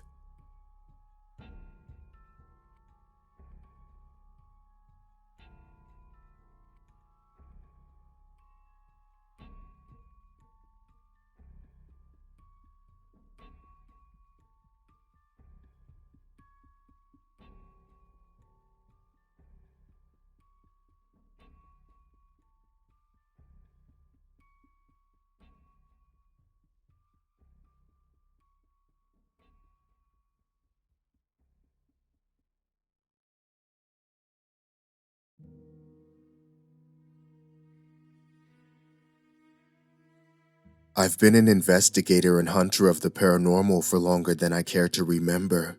Studying lore, protecting the innocent, and destroying malicious entities are just a few of the job's many requirements. In my younger years, training day in and day out with my uncle, I thought we were heroes, and that I had the greatest job in the world. Now that he's dead, along with most of my friends and family, I'm not so sure. The monotony of endless travel in cheap hotels, the guilt of not being able to protect my loved ones when they needed me most, the burden of saving others. It's more weight than I ever thought would rest on my shoulders, more weight than most men can bear to carry. But enough about that. You don't need to hear some sob story. This isn't about me. This is about my latest adventure, one I almost didn't come back from. A few months ago, while digging through various news articles and police reports for choice words like bizarre and unexplainable, I came upon a tabloid piece about a man named Jack on a business trip. He apparently became hysterical and attacked his boss Coulter in a hotel lobby. When asked why, he simply said that room 371, the room Coulter was assigned at the front desk, was no ordinary room, and anyone staying there was in grave danger. He said he was trying to protect his boss by explaining the situation, while pulling him away and out of the hotel. Coulter resisted and fell on the floor, breaking his arm in the process. He didn't press charges, but needless to say, their business trip and relationship was no more. Normally, I stay away from these kinds of things. More than not, they tend to be the product of a nutcase. This one had all the markings of an overtired, overworked man on the verge of a mental breakdown. Still, it piqued my interest. With no other pressing cases on the table, I decided to look into it, if for no other reason than to placate my curiosity. A bit of research revealed that the Covenwood Inn, the hotel where Jack and Coulter were staying, only had 2 floors with room numbers ranging from 101 to 256. There was not, nor had there ever been, a room 371. This wasn't enough to build a case, but it was strange nonetheless. I couldn't find any contact information for Jack, but I found an email for Coulter on a site dedicated to networking for investors and business leaders. He responded, but only gave me a brief account of the incident, not wishing to discuss the specifics. In his summary, however sparse, even he described being handed a key card for room 371 before Jack grabbed him. The plot was thickening. Next order of business was to call the hotel. I did this on 3 separate occasions spread out across the week. with 3 different aliases and spoke with 3 different staff members, ranging from entry-level to management positions. In the hunting business, this is known as the Rule of 3, provided you can sift through the BS and identify the potential truths within. It allows for a higher chance of information retrieval without raising suspicion. It works even better if you can act and change your voice accordingly. Call number 1 was to the hotel manager. As I suspected, no matter how persistent I was, she would not comment on the matter. Call number 2 was made to lower-level management in the form of Tammy, a shift supervisor. She wasn't working on the day in question, but had heard a lot about it from coworkers. She said that Jack was a lunatic, kept screaming about a list of rules in his hotel room. I wanted to pry for more, but we were disconnected. I'm fairly certain I heard the manager come over and scold Tammy before the line went dead. Call number 3 was to the front desk. For this one, I decided on a backhanded approach. I would attempt to book the non-existent room 371 to see if the clerk would bring up the incident on his own. Upon dialing, the voice that met my ear was steady and emotionless. "Thank you for calling the Covenwood Inn. How may we be of service? Is it possible to book a specific room?" "Of course, sir. Which room would you like to stay in?" "Room 371. "One moment." There was a brief pause and the faint sound of tapping at a keyboard. "Room 371 is available tonight and every night going forward. When would you like to book your stay?" Impossible. Did I call the right place? Was my information wrong? "So, you're saying room 371, that's 371, is available?" "Yes, sir. Tonight and every night." "And this is the Covenwood Inn in Massachusetts?" "Indeed it is." "And your hotel has only 2 floors with room numbers 101 through 256, right?" "Correct, sir." "How then is there a room 371? There was another pause. This one was much longer than the previous. "Thank you for calling the Covenwood Inn, where we always hope you enjoy your stay. Goodbye." Well, I'll be damned. Despite my doubts, it looked like I had found my case. I just needed to do a little more research before going out on a full-fledged hunt. Most entities travel. It's doubtful that this one struck once and then moved on. If I could find its signature and establish a pattern, I could probably pick up its scent and predict its next attack. All I had to go off was Tammy's second-hand account of Jack screaming about a list of rules. That would have to be my starting point, and down the rabbit hole I went. 5 days of non-stop research, and I stumbled upon the motherlode of paranormal activity. Dozens of accounts of mystery survival guides left in apartments, hotels, and workspaces. Strange sets of rules with a sizable body count left in their wake. The next move was clear. I had to call Al. Al was an old soul who had been around the paranormal block more than a few times. His hunting days were behind him, but he was a walking encyclopedia of knowledge. If anyone could shed some light on these lists, it was him. Al's recognizably scruffy voice cut through the receiver after just one ring. "Henry, you bastard! How the hell have you been? Glad to know you're still alive after all this time. Would it kill you to pick up the phone once in a while?" "I know, Al. I'm sorry. Caught up in the gig. You know how it is. How's your heart? Still giving you trouble?" Of course. But you and I know I've been through worse hell than a few clogged arteries. To what do I owe this call? I'm sure you didn't reach out to discuss my declining health. I've discovered something big, Al, and I need your help.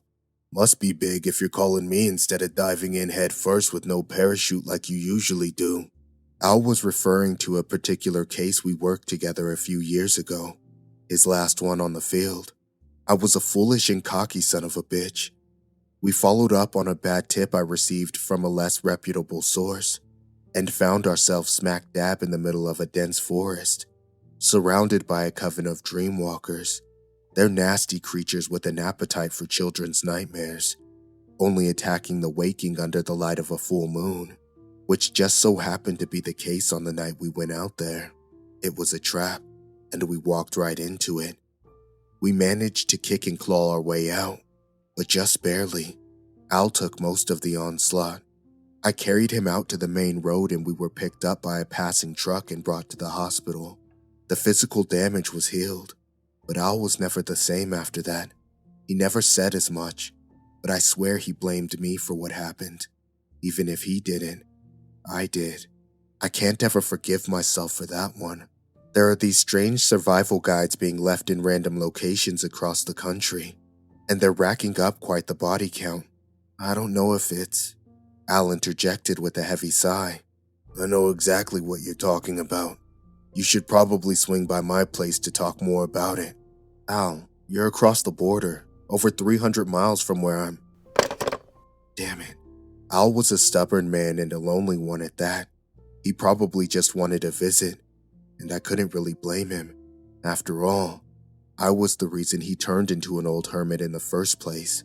Whether it was the guilt over breaking his spirit years ago, or my lack of options, I made that drive and crossed state lines on my way to see him. If anything, it would at least be good for him. It was just how I remembered it. A perfect little cottage tucked away in the middle of nowhere, far away from the outside world. Not the house you would expect a hunter to live in, but that's how Al liked it. Small and quaint. I think it reminded him of his late wife Ellie. She used to talk about a dream home like this one, if my memory serves. Al rushed out to greet me. There you are, you bastard. Get over here. He pulled me in for a bear hug. I reciprocated, happy to see him in person for a change. All right, Henry, let's go in and talk shop. We unembraced, and Al brought me inside where I sat on the sofa. He brought me over a TV dinner, a common meal in our trade, and a beer before sitting down in the chair opposite me. Okay, Al, what do you want to know? This is big. You were right about that. But he threw me a concerned look, indicating that I might not like what he had to say. Come on, Al. I drove hundreds of miles to hear this. It better be good. Define good. Come on, Al. Good news is I know what we're dealing with. I swear the man dragged out every simple response just to keep me from leaving too soon. That, or he enjoyed dangling fresh meat over my head, just to watch me swipe at it and miss. Probably a little of both. And the bad news? The truth is, I've been tracking this thing for years. You're not going to be able to catch it, kid. Its course is completely random. By the time a headline shows up, she's already moved on to another town, with no trail or breadcrumbs to follow. She? Yeah, she. Could be a he. But you and I know males are pretty rare. It's a witch, Henry, and a powerful one at that. Al went on to explain that the lists of rules were agreements between the witch and her victims, contracts that needed no signatures to be legally binding. Once the rules are read and comprehended by the victim, the agreement takes effect. If one or more rules are broken, a supernatural calamity will befall the victim, usually resulting in their death, at which time part of their life force is absorbed by the witch. With each soul piece she takes, she becomes even more powerful. Why do people break the rules in the first place? It's all part of the design. Most of the rules are simple spell traps, dependent on time triggers. To most people, it's absolute nonsense. Even I, with my vast knowledge of the paranormal, would be hard-pressed to not use the bathroom after 11:22 p.m., just because a list of rules I found on a motel dresser. How do you know all of this, Al? I learned most of it from a man who stayed at an Airbnb near Cape Cod. He found a list and broke each and every rule but still managed to make it out of there alive. He even gave me the damn thing. What? You mean you have it right now? You've been holding out on me this whole time? Al walked over to his desk, opened up a drawer, and pulled out a sheet of paper. He then walked over to me and tossed it on my lap. It won't do you much good. I've examined it more times than I can count. It was beautiful, in a morbid sort of way. I had been studying the case for so long. It felt amazing to have a piece of the history in my hands. A physical piece of evidence I could inspect with my own eyes. Feels different from normal paper, wouldn't you say? It's papyrus. I imagine the other lists are made from it too, necessary for the spell. I turned it over and noticed a dark splotch near one of the bottom corners. Al, what's this? A stain, I guess. Probably wine spilled from the last guy who had it. That wasn't wine. I was sure of it. I raced over to Al's bookshelf and grabbed a copy of Demonic Dealings by Jack Grovewood and began flipping through the pages. Al, what do we know about witch deals? Aside from these ones, they're verbal contracts between a witch and a human. One wish is granted in exchange for a piece of their soul. Why? What are you getting at? I found the page I wanted and scoured the text until I came upon an image. Aha! I held up the picture of two hands dripping red over a chalice. And how were these deals sealed? With blood from both parties. We know all of this, Henry. This is different. She doesn't need permission and there's no wish granted. You break a rule and you're toast. That's it. Clearly, this type of contract doesn't need blood from the victim. But what if it still needs the witch's blood?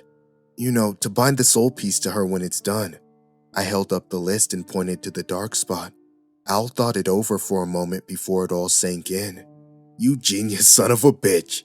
Are you saying that we have the witch's blood right here? That's exactly what I'm saying. But what does it matter? We can't cast a summoning spell without fresh blood. No older than 2 months. I received this ages ago. I know, but there's no statute of limitations on blood pacts. That's how ghosts are able to make deals with demons, witches, and the like. If we create our own list with identical ink and paper and smear some of this blood onto it, it should work the same way and bind the witch to the deal. When we break the rules, she'll have to show up to collect. Then, well, we kill her. Al shot me a dirty look. Are you insane? Another one of Henry's misguided tightrope walks. Glad I'm alive to see this one. We don't know the conditions of the spell. There could be more to it than this. And you want to risk it backfiring? Or worse, it actually working? And us getting ourselves killed by one of the most powerful witches we've ever gone up against? As the words rolled off his tongue, I sensed the excitement in his voice. He was dying to work another case. After being on hunter's leave all these years. Al, are you in or not? He turned his head for a moment, and then turned back to meet my gaze. You bet your ass I am. Another week of research and gathering materials later, and we had what we needed. Witch-killing instruments, stakes soaked in the Dead Sea and wielding torches, and a list of rules uniquely equipped for Al's cottage. Rule number 1. All lights off by 10:41 p.m. Rule number 2. Leave the bedroom door closed at all times. Rule number 3. Do not step outside after sunset. Rule number 4. If anyone knocks at the front door after 3:45 p.m., do not answer it. Rule number 5. If your television is set on, do not tune in to Channel 9. After spreading a sample of blood from the previous list on the back corner, we got to working breaking as many rules as we possibly could. 12 hours passed. We left the lights on all night, opened the bedroom door, turned the TV to Channel 9, and walked outside after sunset. Then, we waited for an inevitable knock at the door. It never came. We waited and waited and waited, sitting on the sofa with stakes and torches in our hand. But there was no activity, none whatsoever. Even without the knocking, something should have happened. We had broken 4 of the 5 rules. At 2 o'clock in the morning, Al turned to me and shook his head. Looks like it was a bust, kid. Just as I was about to swallow my failure and admit defeat, a gust of wind pushed the front door open, and a clean-cut man in his 50s, gray hair, gray mustache, waltzed in with a smile on his face. It looked as though he was a male witch after all. Hello, boys. Looking for me? Al and I raced over and pushed our stakes through him. There was no effect. We then held our torches up and attempted to burn his skin. Again, no reaction. This wasn't good. With the flick of his wrist, the man was able to swing us up through the air and pin us up against opposite walls via an unseen force. No spell recited. Just pure, powerful magic. Is that any way to treat a guest? We tried to break free, but it was no use. I didn't have to show up, you know. Using my blood was a good idea, but your list was voided the moment the ink touched the page. Without my handwriting, the thing's useless. He cackled as we squirmed. I just couldn't resist seeing this for myself. Two humans meddling in my affairs, attempting to draw me out of hiding. Whatever did you think you would accomplish? He shut the door behind him, walked over, and sat down at the sofa where we had previously been seated. And the stakes and fire? What a great laugh that was. You know, as a powerful witch, I can ward myself from just about anything. With enough soul shards, you can pretty much render yourself invincible. And let's just say, I have plenty to spare. What do you want? I screamed out, impatient as ever. Al looked at me wide-eyed, almost as if to say, what the hell do you think you're doing? Punishment, of course. You may not have broken the rules of one of my actual contracts, but that doesn't mean I can't dole out some just desserts. Just then, there was a knock at the door. What's this? The witch said in a delighted tone. It looks as though we have more guests. Please, come in. The door swung open and two figures walked in. Two figures I recognized. It was none other than my uncle and Al's wife. They walked over to us and the witch released his hold on us. Aren't you happy to see your loved ones? Back from the dead? Without warning, their forms changed.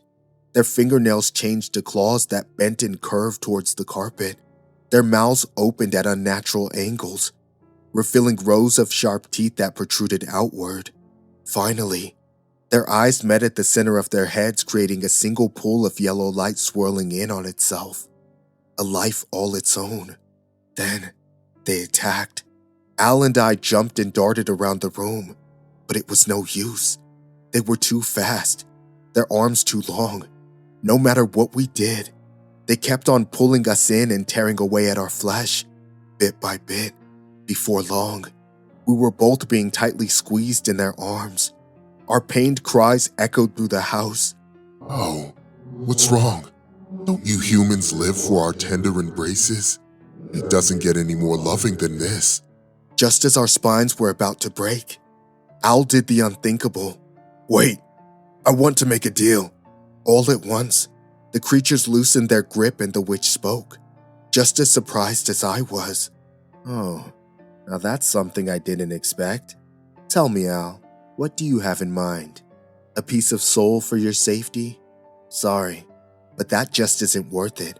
I'd rather see you bleed. As a single droplet rolled down his cheek. Let the kid go, and you can take me now. The whole damn soul. It's yours. The creatures vanished and the witch's face lit up. Al, what are you doing? You can't. The witch put his fingers together and my mouth was clamped shut. Sorry, kid. I'm getting too old for this. I'm tired. My wife's gone. My daughter's gone. You're the only family I have left. The witch chimed in. You have yourself a deal. Al looked over to me, one last time with a smile. At this point, my face was soaked in tears. I never blamed you. I may not be your dad, but I would have been so proud to call you my son. And with that, they disappeared, and I never saw them again. I fell to the floor, breathless. It was over. There was nothing I could do. Somehow, some way, that witch will die. I will bleed his corpse, rip apart the flesh, bury the bones and salt the earth if I have to. And I'll tell you what, I'm going to save Al while I'm at it. Whatever it takes. Mark my words.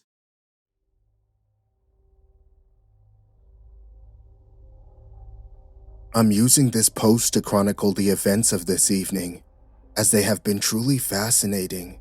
Some quick backstory. The small section of the city that me and my friends live in is generally known to be haunted. And even if you're not a believer in the supernatural, it's at least a bit eerie.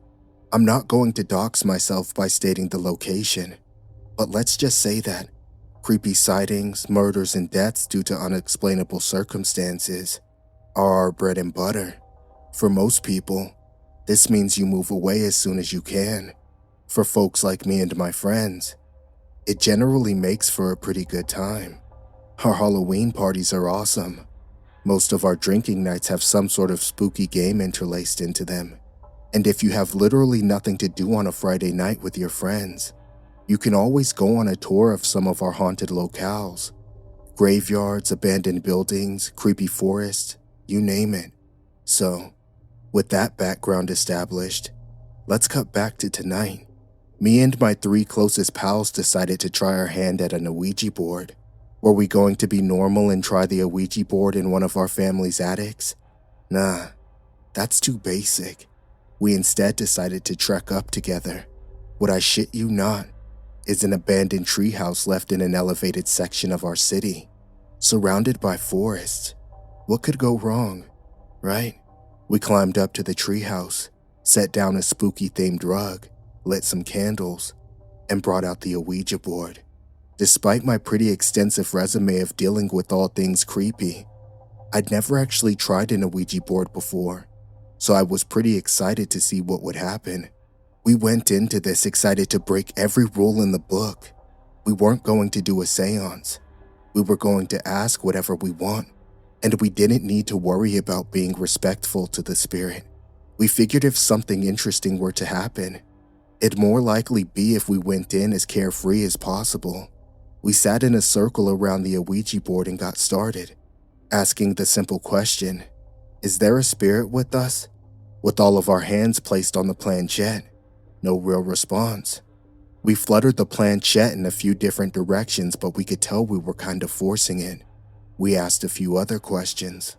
What's your name? When did you die? Etc. But nothing really came of it. After trying for the next half hour and not really getting anything in the form of a response, we decided that we probably didn't have any spooky luck tonight and opted instead to share scary stories in the treehouse. We left the Ouija board out just in case we'd get luckier later in the night. Amidst a break in our storytelling where everyone was grabbing drinks and snacks from their bags, I decided to give the Ouija board another quick go. I placed my hand on the planchette alone and whispered the following question. Will you please grace us with your presence tonight? Surprisingly, the planchette started moving. It's hard to explain, but you kind of know when something is moving on its own, versus you sort of subtly and subconsciously moving it with your hand to force it to an answer. This felt real. A tingle went up my spine. It was cool as hell. My hand was moved to the following letters. Y-E-S. Awesome! I looked over to the group and told them that the Ouija board was working again. Excitedly, we all huddled around and placed our hands on the planchette. I followed up with another question. Where are you from? We sat there excitedly waiting for something. Instead, nothing. The planchette was still. The lack of any sort of external force with us was very, very obvious. Disappointingly, but I had an idea I wanted to follow up with. I turned to my friend Kevin and asked him, do you want to try doing it solo? It worked for me. Kevin was confused, but he decided to give it a try. We all backed up to give him some space with the Ouija board. He placed his hand on the planchette and repeated my question. Where are you from? His expression changed to shock as his hand started moving with the planchette. He turned to all of us and mouthed, I'm not doing this. To which I excitedly mouthed back, I know. I pulled out a notepad and recorded the answer as the planchette went from letter to letter. I recorded the following. Not important. I love it. A spirit with some sass. I asked Kevin to back up for a second as I approached the Ouija board. Prepped for the final solo question, I asked, why are you only responding when it's one of us using the board? Yet again, the planchette moved effortlessly with my hand. It was faster this time, so I said the letters out loud and had another one of my friends transcribe onto my notepad. The answer was, one at a time. Fair enough. I thanked the spirit, my hand still on the planchette. I appreciate your answers, friend. To my surprise, in a strange synergy between me and the spirit, I felt compelled to move the planchette again. It was the fastest it had ever been this time as I covered the following letters. Tell everyone else to leave. Huh? My friends looked at me skeptically as I said the letters at a time. Are you sure you didn't just force that on purpose? Asked Eleanor. I assured her I definitely didn't. That was definitely from the spirit. At this point, this had been the most clearly supernatural phenomena I'd ever experienced in my life, and I was excited to keep it going. My friends, usually unflinching and made of ice, were a little bit thrown. Eleanor and Martin looked ever so slightly spooked, but Kev was willing to go with it. Might as well see where this goes, Kevin said, as he started climbing down from the treehouse. With a slight bit of hesitation, Eleanor and Martin followed suit. Sweet, an actually creepy night. I embraced the quiet, amidst the lighting of the candles and the power of the Ouija board. I geared up for my next question. I wasn't going to hold back. Spirit, how will I die? I took in a deep breath, waiting for some movement. Slowly. Depends. Interesting answer, if not a bit underwhelming. I geared up for my follow-up. Oh, come on, Spirit. What about something a bit more specific? My hand moved with the planchette to the following letters. I tried hard to focus and connect the letters since I didn't have anyone to transcribe with me. What is your name? Weird. Completely dodged my question and asked me my name. Okay, all-knowing spirit. I assumed you already know that. I decided to try tricking it. My name is Belle. Movement from the planchette on the Ouija board. It took me to the letters. Do not lie. Well played, spirit. I gave the spirit my actual name and continued to see the follow-up response. What is your favorite food? Honoring the spirit's rules, I opted to tell the truth instead of following up with another lie. I absolutely love donuts, and this spirit deserves to know that. The Ouija board responds. Correct. Before I could take in the affirmation from the spirit, it followed up with yet another question. What is your biggest fear? Do not lie. This question took me aback a bit. I wasn't really afraid of anything, or so I thought, so I struggled with it. It took me a few moments. I really thought of it. I kind of cringed at the answer, but it was my truth. Something horrible happening to my little brother. No movement from the Ouija board. Seconds turned into minutes as I kept my hand awkwardly placed on the planchette. Then, finally, thank you. Send Eleonora. Well, I obliged. I thanked the spirit for its time and decided to climb down from the treehouse, where my friends were waiting. I passed on the spirit's message and told Eleonora that it was her turn. Martin, Kevin, and I spent what must have been 15 minutes standing outside the treehouse while Eleonora was up there. We'd pulled drinks out of our bags and were discussing my experience with the Ouija board so far. Both of them were incredibly surprised when I told them that the spirit was asking me questions. What kinds of questions? Generic stuff like my name, my favorite food, stuff like that, I answered. Weird. Old Kev and Martin seemed a bit thrown off by it, but I was excited. We looked up at the treehouse as we heard the sounds of someone climbing down. Eleonora had finished her session. She looked traumatized. How was it? I asked her. Weird. All it did was ask me questions. Questions like? Kevin asked. My name, my favorite hobby, my, biggest fear. That one took me a little while to answer. Kev turned to me. That is a bit eerie, he said. I agreed. Didn't look like Eleonora was loving it either. But still, a spirit asking us questions? This had to be one of the coolest, if not the coolest, paranormal experiences I'd ever experienced in my life. Eleanor turned to Martin. It said that you were up next. Martin's session seemed a bit longer than the others. We stood outside, drinking, talking about the happenings so far, and pulling out the occasional snack. That was a little bit traumatizing, said Eleonora. Kevin pointed at her, and then up to the treehouse. Agreed.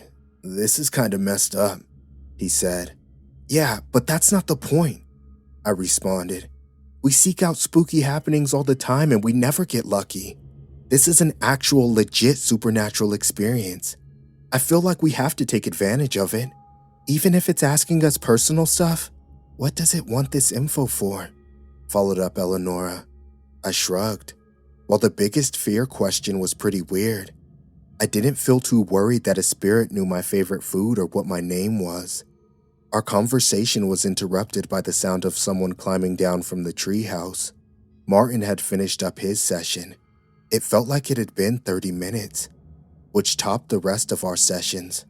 We bombarded Martin with questions as he reached the ground. He looked more shell-shocked than Eleonora did. That was pretty fucked up, he started. What did it ask you? I asked enthusiastically. My biggest fear, Martin responded. It's weird, but it felt like it didn't like my answer to that one. It almost seemed annoyed. Huh. So was it just silent for a while after that? I asked. No. It asked me way more things after that. What the happiest moment of my life was. Who was I most jealous of? What my biggest life dream was. All that stuff. It was a lot of questions.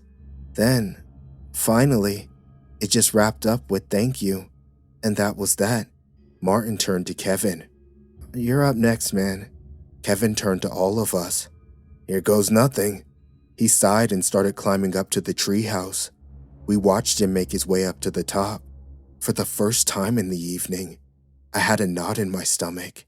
Only 5 minutes had passed since Kevin first went up, but he was already climbing down. He was shaking his head as he made his way down the ladder into our group. Fuck that, said Kevin. What happened? We asked him. He just shook his head. That shit is dangerous. We need to get the fuck out of here, ASAP. I'd never seen Kevin like this. He was uncharacteristically shook. You have to tell us more. What did it ask you? What did it say? But Kevin ignored all of our questions. He started packing up his bag. You guys can play with fire if you want, but I'm out of here. I suggest you guys come too, he said. I watched as Martin and Eleonora started packing up as well. I had a bad feeling throughout this whole thing. I think we should leave, said Martin. Guys, what the hell? Just because it's unsettling doesn't mean we have to pack up. We can just hang out up there and do something else, I said back. This doesn't feel right, said Eleonora. I watched them as they all took a few steps away from the treehouse and towards the forest. You coming? Asked Kevin. I stood my ground. Kevin just shook his head and started heading out on his way. Suit yourself. I have no idea what could have possibly happened up there that would have shook him this much. He had already started walking as Martin and Eleonora pleaded with me to come with them. I said no. Begrudgingly, they all left. You're probably wondering, wasn't I scared? Especially now that I was alone? The answer was yes. But something in my soul told me that I was up next. I'd spent my whole life waiting for something that was truly supernatural to happen. And now it was in front of me. With my fingers jittering, I climbed up to the treehouse as my friends departed. It took a moment to pull together the bravery to put my hand on the planchette. The candles were still lit. The setting was just right. Finally, I spoke to the spirit again. Why are you asking us all these questions? Nothing, for a few minutes. Then, my hand moved with the planchette, slower than usual. The answer, to confirm my suspicions. Confirm your suspicions of what? The movement from the planchette on the Ouija board. One of you is not who you say you are. What are you talking about? I heard blood-curdling shrieks coming from the forest outside the treehouse, like nothing I'd ever heard before. What the fuck? The planchette was moving on its own now. I watched it go from letter to letter. That is not Kevin. He is coming back for you. Run. And so I did. The small section of the city I live in is generally known to be haunted. I think I know why. It's time for me to leave.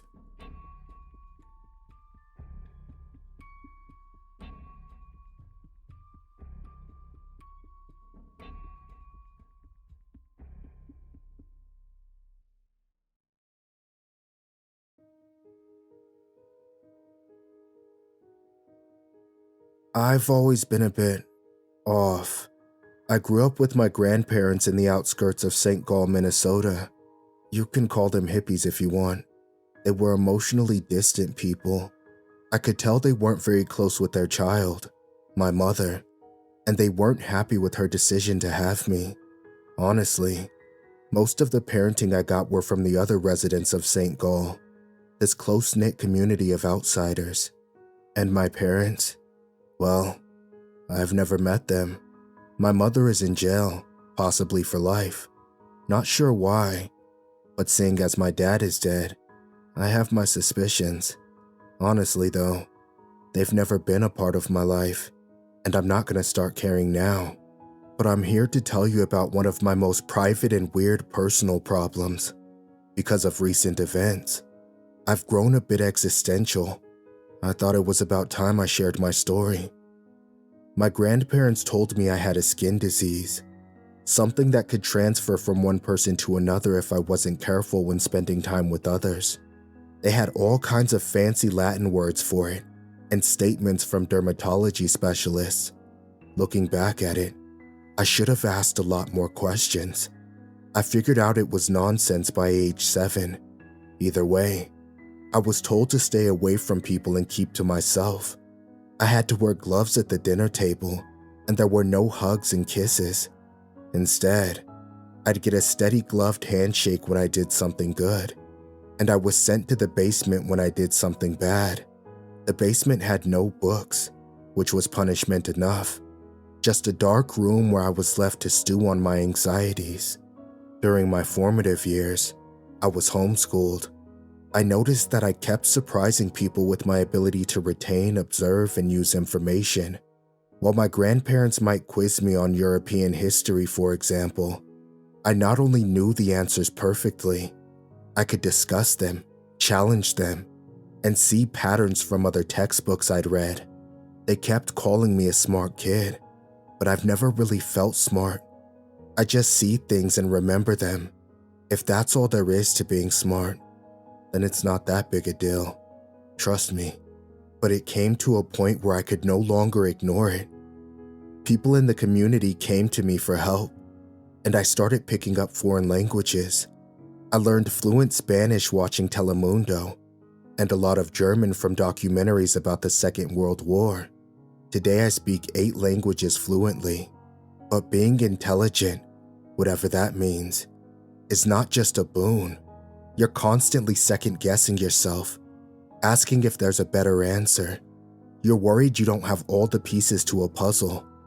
Answers and the questions that precede them, they're never good enough. There is always another step to take, another angle to consider. Imagine being wrecked by constant doubt and insecurity. It leaves a mark on a person, and I'm no exception. I pretty much withdrew from people. I couldn't imagine myself trying to help others. What if I guided them wrong? What if they took an unwittingly false statement as fact? It's exhausting trying to be on the right side of knowledge and opinion. I was constantly on edge, withdrawing from St. Gall to focus on myself.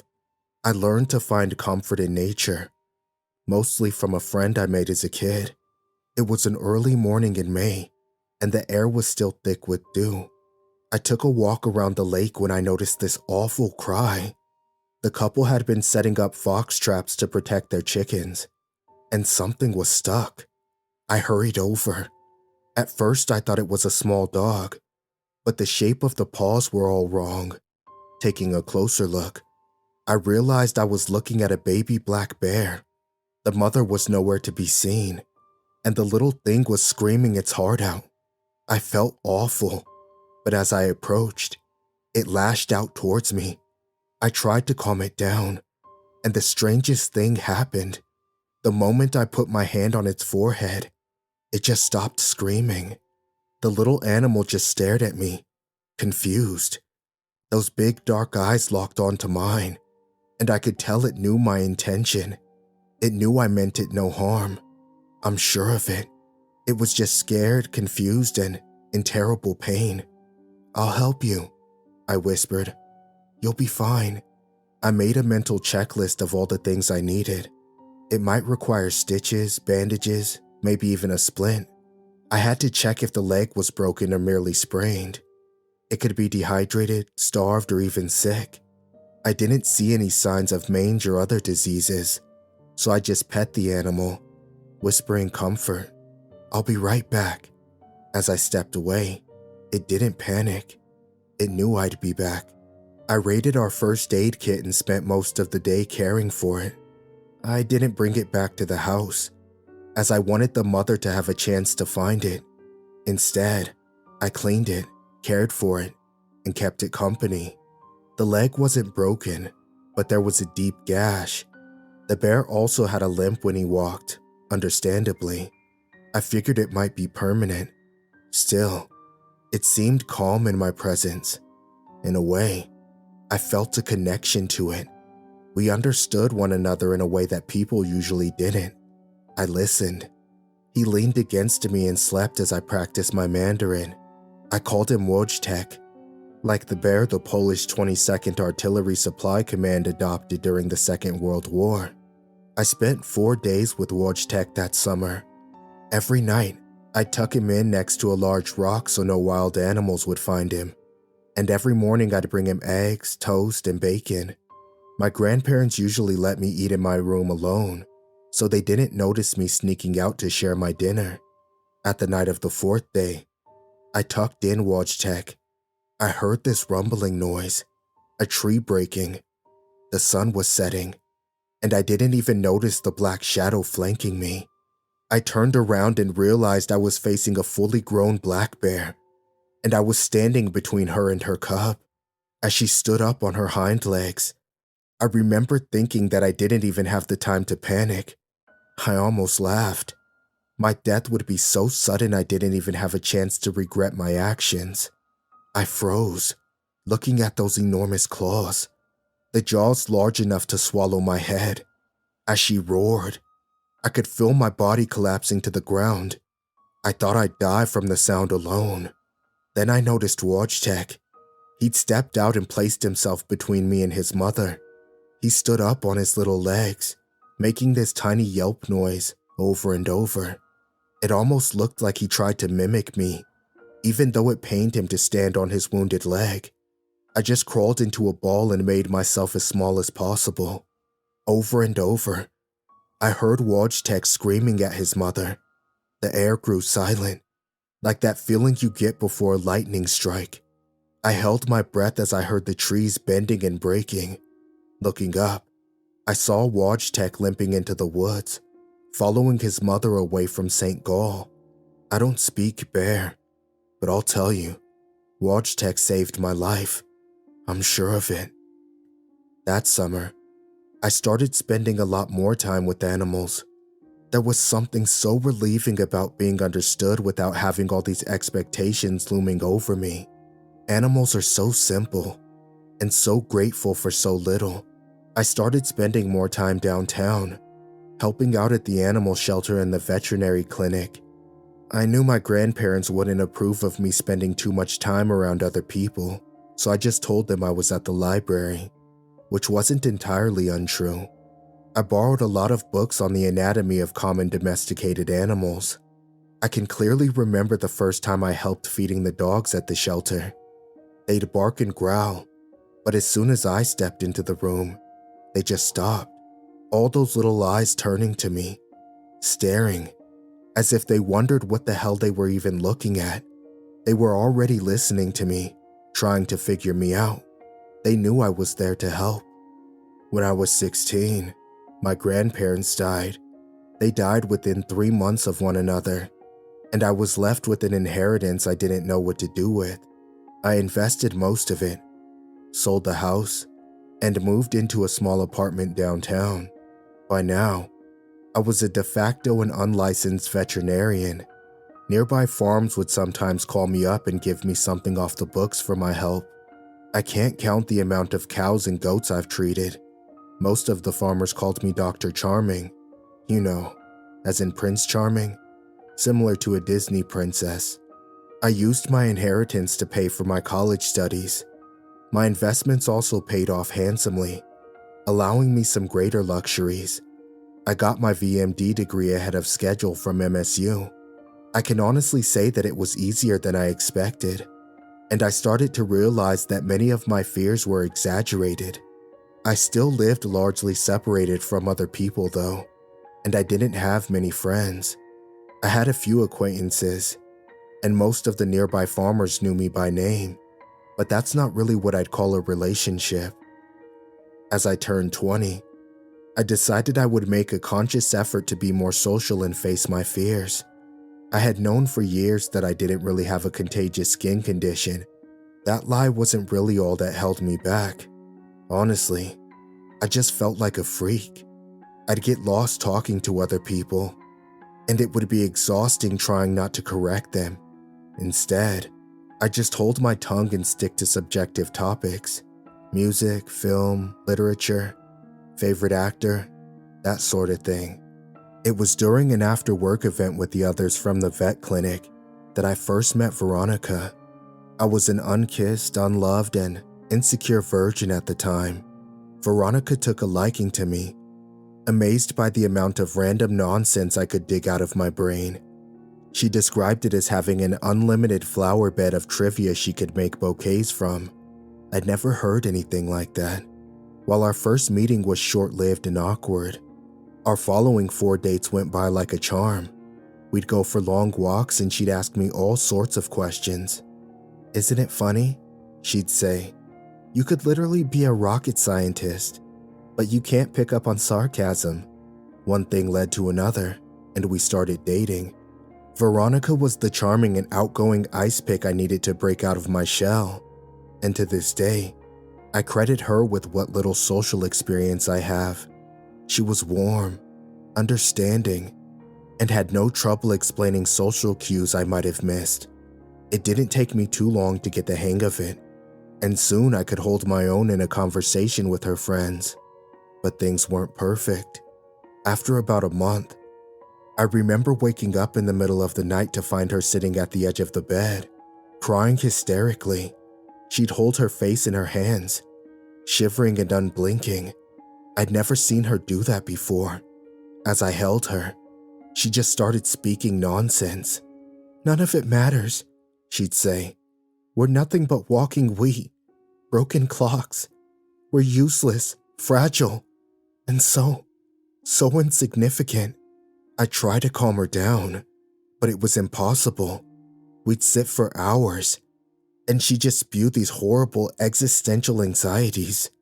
She'd have these mental breakdowns every now and then, several times a week, and she started recoiling from my attempts to comfort her. I made her feel this awful dread. "It just feels like you're going to tell me something awful," she explained.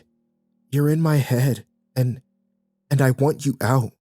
It worried me how much she reflected on my own anxieties, and it was clear I was making her unhappy. My worst thoughts were coming out of her mouth, so we broke up. That relationship lasted a few months in total, but I couldn't get over it.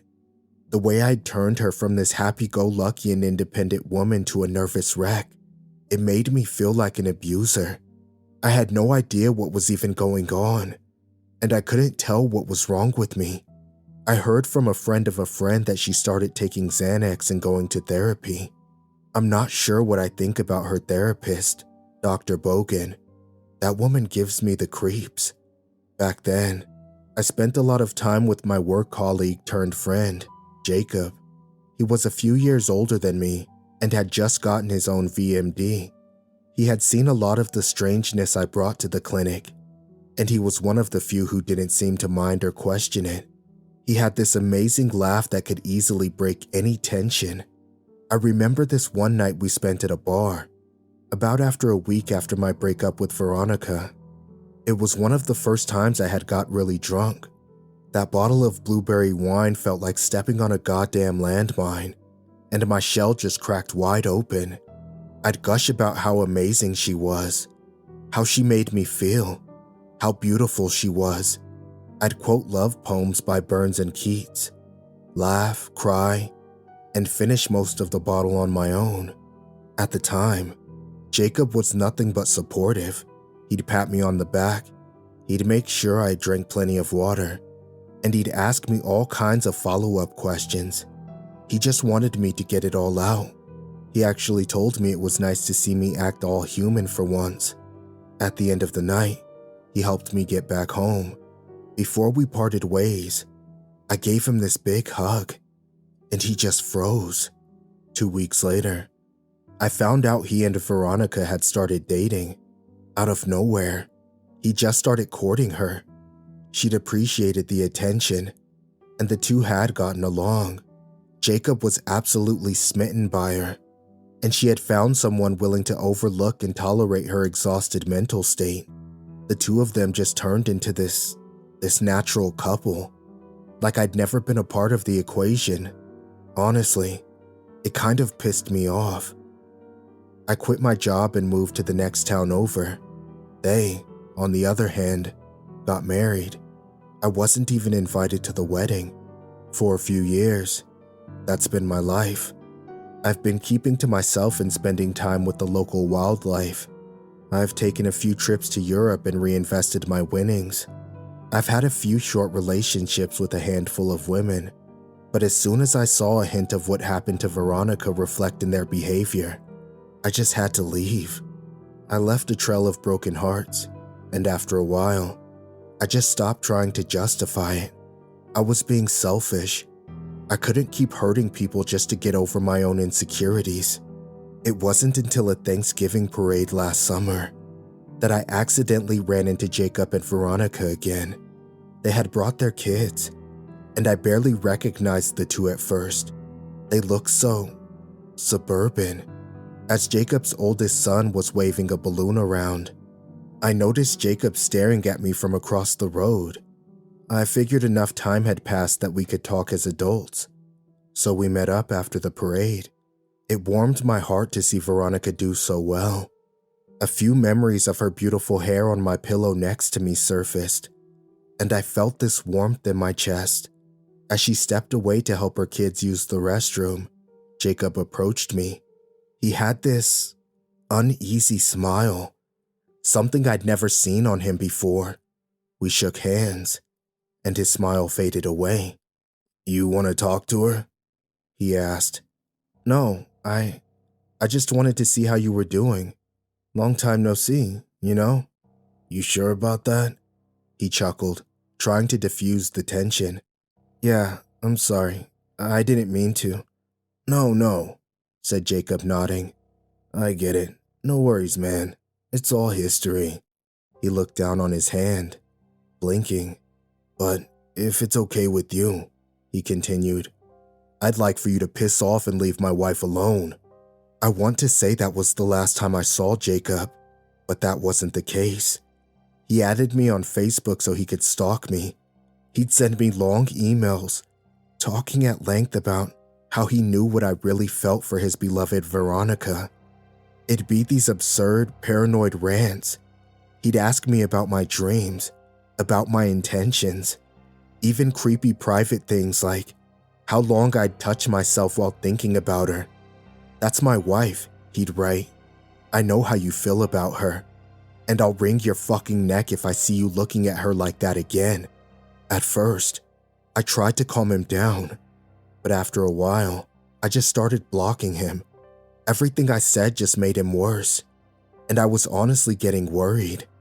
I once saw him drive past my clinic in the middle of the day. Had he really taken time off work just to drive to the next town over to check on me? For what? To make sure I wasn't screwing his wife? He started leaving notes. He'd call me at work and send letters. He'd get new email addresses and get past my filters. I honestly considered calling the cops, and I told him as much. Huge mistake. A few months ago, I was out jogging down a nearby trail. I was listening to a lecture on 40s filmmakers and had blocked out most of the world. It's nice just to keep my mind busy. It helps me compartmentalize my anxiety. As I was passing by a broken streetlight, I suddenly felt a push. I was knocked forward, scraping my hands and knees on the pavement. Surprised, I just thought I tripped on something. As I turned, I realized I was being attacked. It was surreal seeing Jacob there. He wasn't wearing his reading glasses, and he just stared at me with the same unblinking eyes that Veronica used to get. In his right hand was a pistol, pointed in my direction. "Get up," he spat. "Now." 1,000 possibilities raced in my mind. I had to comply, but I also had to make an escape plan. I could feel my thoughts kicking into high gear, brain locking itself into running 100 possibilities at once. I just stood there opening and closing my mouth like a trout out of water. My brain was drowning in thoughts on dry land. "Step off the path," he continued. "Walk." Why are you doing this? You don't get to talk," he screamed. "You don't get that privilege. You get to step off the path, and you get to do what I say." I nodded and started walking. Jacob's hand was trembling. I could hear the rattle of the fully loaded magazine. We stepped off the trail and into the woods, stepping over logs, bushes, and zigzagging between saplings. It felt like an eternity. I'd been waiting for an opportunity to dive for cover, but at this range, it'd be impossible for him to miss me with all those bullets. 1 or 2 maybe, but a full magazine? There's no way. "I won't let you destroy my family," he said.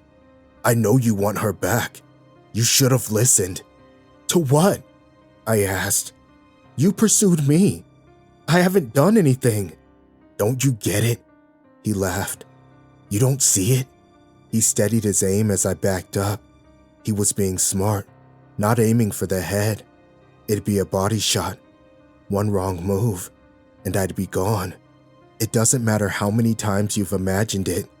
Facing down a barrel of a gun is like staring into a well of darkness, knowing that eternity waits to drag you to the bottom. I tried to force my mind to cooperate, to give me something, a solution, a calculation, something to guide me. Yet all that was left was insecurities, indecisiveness, and dread. This was real. This could be it. "Nothing fucking matters," Jacob continued. "You and I, we're just jokers in a deck stacked against us. There's an entire cosmos of evidence that just, it makes us." He screamed himself red, his eyes bloodshot and unblinking, refused to look away. "I should never have taken pity on you. I should have left you to suffer. But I just fucking feel you. You're in my goddamn head, opening these fucking doors. I don't want to think about these fucking things. I don't want to think about you taking her away from me. I don't want to think about how fucking dumb, small, and useless I am. Why does this keep coming back whenever you're in my mind?" "Jacob, No," he yelled, aiming down the sights. "No more fucking poison." I should have been dead. A bullet in the chest, left to die next to a birch sapling. That's what I anticipated, but that's not what happened. Had I gotten a better look, I would have noticed him sooner. A massive 540-pound black bear with a limp, enraged. The moment Jacob raised his gun to take a shot, he was bowled over like a rotten log. I could briefly see his legs and head switch place as he was knocked flat on the ground. 2 shots went off, as a familiar roar echoed through the woods. The same roar I'd heard that night when a baby bear walked away from me, all those years ago. I saw the whole thing. I saw Jacob's arm ripped into pieces as the bear bore down on him. I saw him dragged across the forest as that enormous bear's jaws clamped down on his legs. I heard bones break as the bear stood up on his hind legs, only to push down with all his weight, biting, clawing, mauling, breaking. A body tossed around like a wet paper towel, spraying blood in all directions. Jacob's horrible screams just suddenly stopped with the snap of a joint, but the bear wasn't letting up. He was tearing him apart. This wasn't just an animal attack. This was retribution. I just slumped to my knees. The bear limped over to me, unscathed but covered in blood. The thought hit me that he might just be a wild animal attacking us or protecting his territory, but I knew that it wasn't. There was no way this wasn't Wojtek, and there was no way he'd hurt me. Instead, I leaned my sweaty forehead against his cold nose and cried. He nuzzled up against me.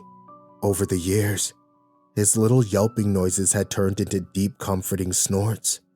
"I'm sorry," I bawled. "I'm so fucking sorry." Wojtek kept me company and felt my pain. Jacob's death was labeled as the result of a wild animal attack. Veronica had told the police about his deteriorating mental state, and a few locals had heard shots go off just as the bear roared. The conclusion was that he'd probably provoked the bear. I didn't say a thing. There was no need to try and explain my involvement. There was no way they'd believe me anyway. I've tried to summarize my thoughts about this. They're not rational, but I don't think there's anything rational about my life at this point. I think my mind is somehow contagious. I think my mood, my mindset, and my worries can spread. Animals don't really have the capacity to understand my anxieties, so they just pick up on my immediate intentions. They understand the basics. They don't need the rest. But people are complicated. I think Veronica picked up on my worries, social and otherwise. I think it caused some sort of short circuit in her ego. And Jacob, well, the first time I hugged him must have shocked his system with my thought of Veronica. Maybe that's what caused him to pursue her in the first place. Maybe seeing me again and shaking my hand reignited something that lay dormant for years. I don't know if I can trust myself around people. It's so much easier to write, to share things online. No one gets hurt. No one gets intrusive thoughts. You can just lean back and call bullshit on my story. I don't know what to do, how to move on. Can I even see a therapist? Either way, I think I'll be alone from now on. Then again, as I look to the woods, I know there are those who care.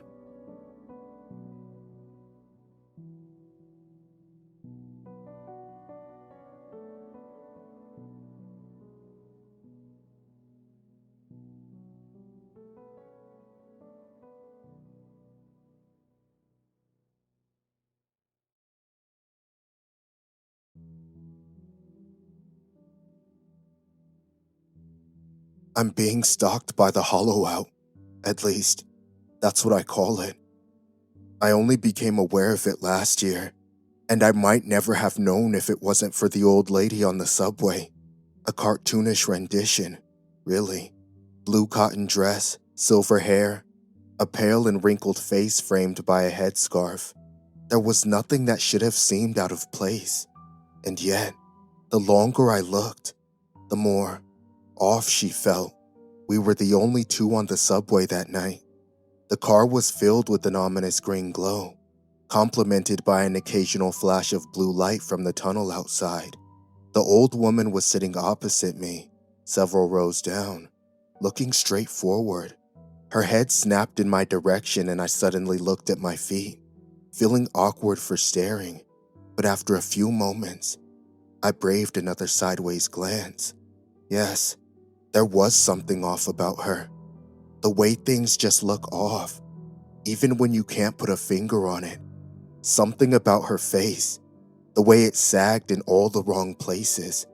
Or perhaps it was the way it was pale and moist. All tricks of the lighting, I told myself.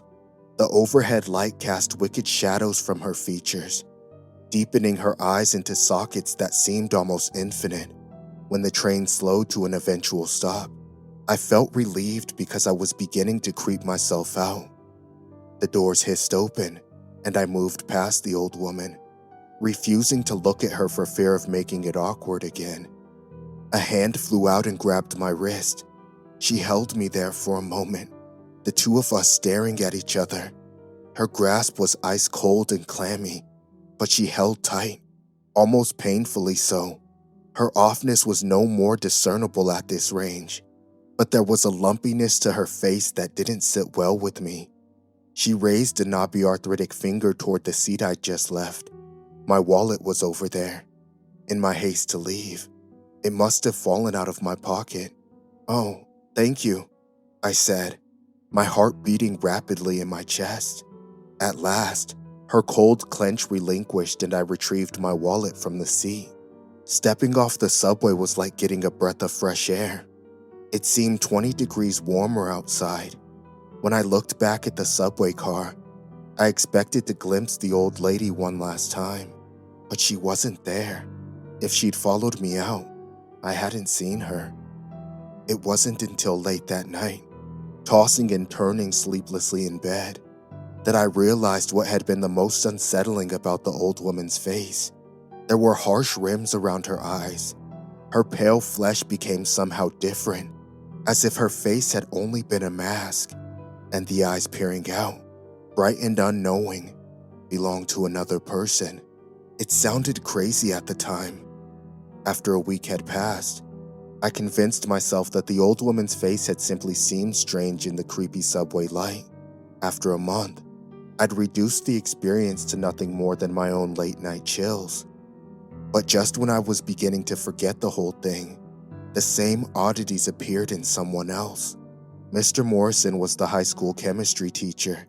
He was balding and old and had never been married, probably not by choice, but by his own ratty appearance. His face was dominated by glasses and a mustache. It was his class that my classmates dreaded the most because his lectures were near intolerable. His voice was monotonous, and I swear the clock on the wall slowed to a crawl in each chemistry period.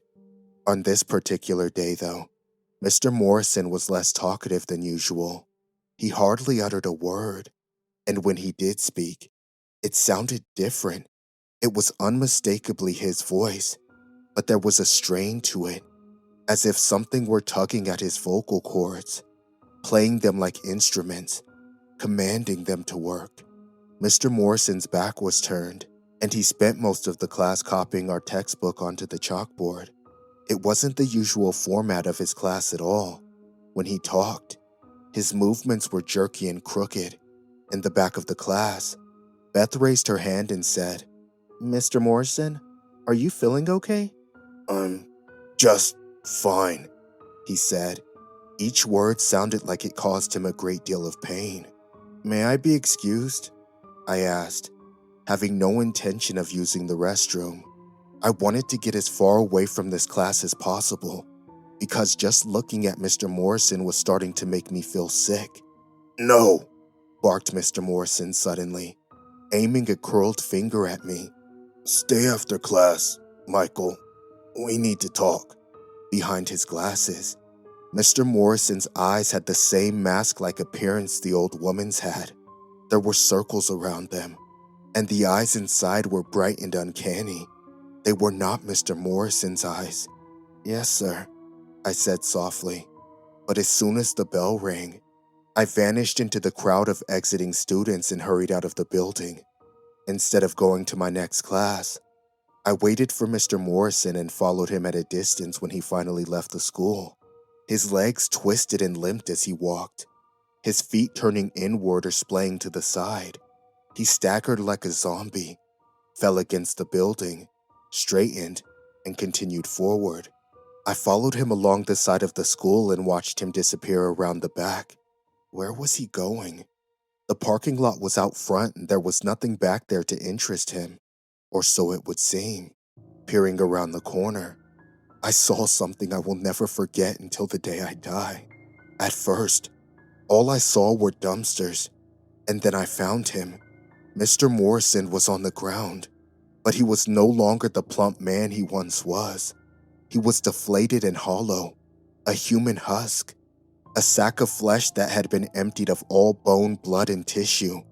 His eyes and mouth were gaping black holes that stared at me as though in a perpetual scream, as if whatever had been piloting his vacant body had crawled out and slithered away. There was no sign of the thing. The next thing I knew, I was running home as hard as I could. I had gotten about 2 blocks before my sides began to ache, and 3 before I was out of breath. When I couldn't run any longer, I paused on the sidewalk, hands on my knees, wheezing and gasping for breath. I looked over my shoulder, but no one was following me, which was good, I resolved, because my assailant could be anyone. This was the conclusion I'd come to in a mere 10 minutes after seeing Mr. Morrison. Assuming this thing had killed him and hollowed him out, it had crawled inside his body, either through his mouth or somewhere else, and operated his body like some sort of machine, like a Halloween costume. It had used his arms, legs, and even his vocal cords. It had been capable of forming words, which meant it was intelligent and therefore dangerous. Of two things I was absolutely certain: that this creature could therefore become anyone, and that it was, for some unknowable reason, trying to get close to me. I had theories, of course. Perhaps, the first night on the train, it had sensed that I was scared and figured I knew what it was, so it decided I needed to be eliminated. Yeah, that was a likely theory. Or maybe, I thought with a shudder, I had unknowingly encountered it before and angered it in some way. I should have called the cops, but after I found Mr. Morrison's hollow corpse, the trauma was enough that I tried to forget the whole thing. His body was found the next day, and a closed casket funeral was held a few days later. After a month, I was still having nightmares of Mr. Morrison's gaping face hole staring right back at me. Even more disturbing was that the creature, a thing I called the Hollow Out, was nowhere to be found. You may think that's a good sign, but to me, it was nothing but prolonging the time I'd have to wait until our next encounter. I was sure it would turn up again, and after a month, I was tired of checking the eyes of my friends and family to make sure they were themselves. At any moment, I expected someone's mouth to drop open and birth some monstrous entity. The distance I put between myself and others began to put a damper on my social life. I spent long hours locked in my room. Ignoring my mother's knocks on the door, I shied away from friends at school and flinched when anyone touched me. I ignored calls and texts and found comfort in my own solitude. I'd become something of a hermit and dreaded the day I would let my guard down long enough for the Hollow Out to get close to me again. That day finally came when I was walking home from school, as per usual, holding the straps of my backpack as I strolled along the sidewalk with my head down. And as I went, I heard this pattering, like plastic scraping the concrete. I turned to see a dog about 10 feet back, small claws clicking on the ground as he walked. He stopped when I did and sat patiently, staring at me and panting. He was a brown Labrador by the looks of it. Thinking such a small animal could be nothing more than harmless, I continued forward. The plastic clicking continued. I turned again and the lab stopped. Closer this time, tongue out, shoulders heaving. "No," I said, purely annoyed that this dog was going to follow me home. "Stay. Good dog." I continued walking, and had almost made it to the corner when I noticed the clicking again, uneven and drunk. I turned and found the dog directly behind me, no more than 3 feet away. He sat still, looking up at me, and that's when I noticed how strange he was. His body was lumpy, one ear crinkled, skin sagging in some places, but the eyes were bright and intelligent, almost human. There were circles around them where the dog's flesh met a tender redness, and I suddenly felt sure that the thing looking at me was no dog at all, but wearing one. That was when it smiled at me. I could have sworn it did, and I noticed the tongue hanging out of its mouth was all too long and pointy. The dog drooled and huffed, and when its mouth opened, the teeth inside were far too sharp. I turned on my heel and ran, but the clickety-clack of its feet was growing louder, gaining on me. There was an awful wet ripping noise, as if the creature decided its four-legged suit was too much of a hindrance, and it needed to be unrestrained to catch me. I didn't dare look back to see what this thing looked like. I ducked into an alley and scrambled up and over a chain-linked fence, and though I was sure I had lost it, I didn't stop running for a long time. It had done it. I thought, at long last, it found me. What followed was a series of encounters over the next few weeks, each more narrowly escaped than the last. I began to see the hollow out everywhere. The cashier lady at the grocery store, the mailman, a neighbor watering his lawn, a dental assistant, passerby on the street, kids at school I'd seen but never talked to. I encountered it so often that I began to wonder if there was more than one. But no, I concluded. I could sense that there was only one hollow out. My certainty was illogical. But those same blue eyes existed in every hollowed person. I started following obituaries in the newspaper. Shortly after each of my encounters, the hollowed person would turn up dead. The paper never mentioned it, of course, but I knew the bodies turned up deflated and empty, found by some unsuspecting person. My stalker switched bodies so often that it seemed he never used one for more than a day. All this death, just to get closer to me. What did it want from me? When would it end? Did it merely want to kill me? Or, I thought with a shudder, wear me like the rest? My paranoia had grown to such a degree that I boarded up my bedroom windows and latched my door shut with a deadbolt. I'd never owned a gun, so I kept a buck knife stored in my nightstand. Along with the microwave I'd installed in the corner, I hoarded cans of food and kept bowls and plates nearby. I'd also brought up 3 big jugs of water, probably meant for office coolers. I knew the supplies wouldn't last me forever, but I hoped it would be long enough to get my bearings. After skimming that day's obituary for yet another victim of the hollow out, I caught sight of myself in the full-body mirror on the back of my door. My hair was tangled, my eyes were baggy, sweat stains spreading on my shirt. It dawned on me just how stressful this had been. The whole ordeal was taking a toll on my mental and physical health. Next to me, my phone pinged, displaying the 47 unread messages I had in the past week. There was a soft knock at the door, so soft I almost hadn't heard it. "Michael, are you in there?" It was my mother's voice. I hesitated, then said, "Go away, I don't want to talk right now," from the other side of the door. "Michael, I'm worried about you. The schools called and said you weren't there again. What's going on?" There was a sniffle, which made my heart melt a little bit. "I wish I could tell you," I said, choking back my own tears. "But I can't. I just can't explain what's going on right now. It's not safe." There was crying outside my door now. It was soft, but I could hear it. Could the hollow out mimic crying so well? I wondered. As clumsy as it was, I doubted so. Emotions getting the best of me. I decided it would be safe to open the door just a crack. Leaving the deadbolt latched, I opened the door until the chain was taut.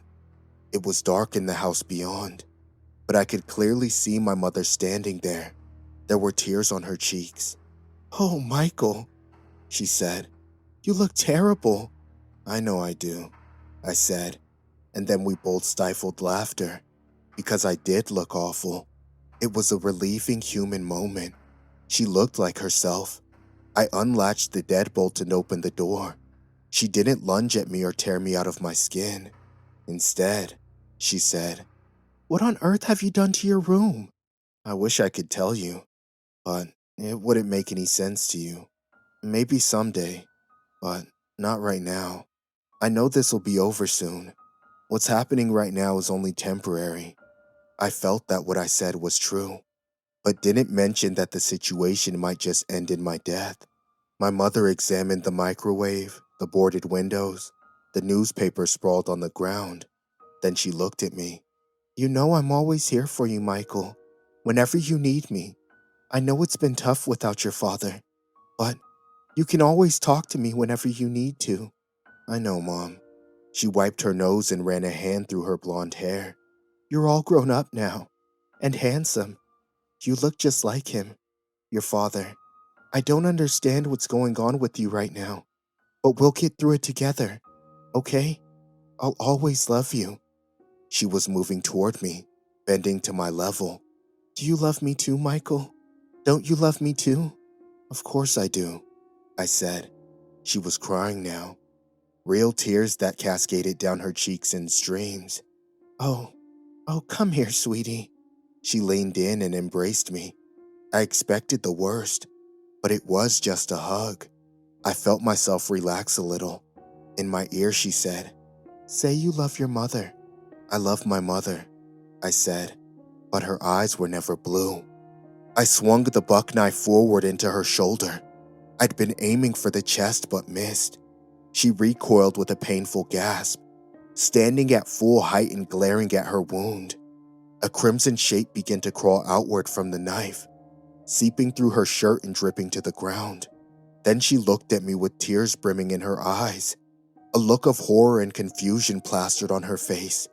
For a moment, it seemed like she wanted to say something. Then she collapsed to the floor. There was nothing graceful about the way she fell.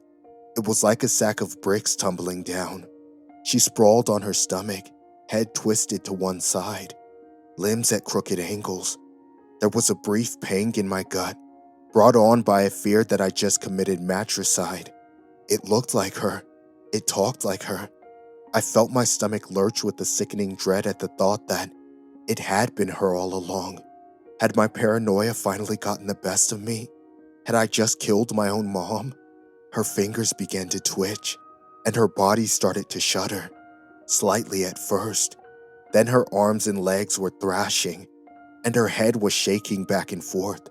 She crawled to her hands and knees, drooling and convulsing, eyes rolled in the back of her head, her slobber mixing with blood on the ground. She reached up, grabbed the hilt of the knife, and ripped it from her shoulder. Red spider-like appendages shot out of her back. The flesh suit of my mother crumpled away, and a raw, bloodied thing rose upward, screeching an awful screech. A sound so loud that I clasped my hands over my ears and cringed.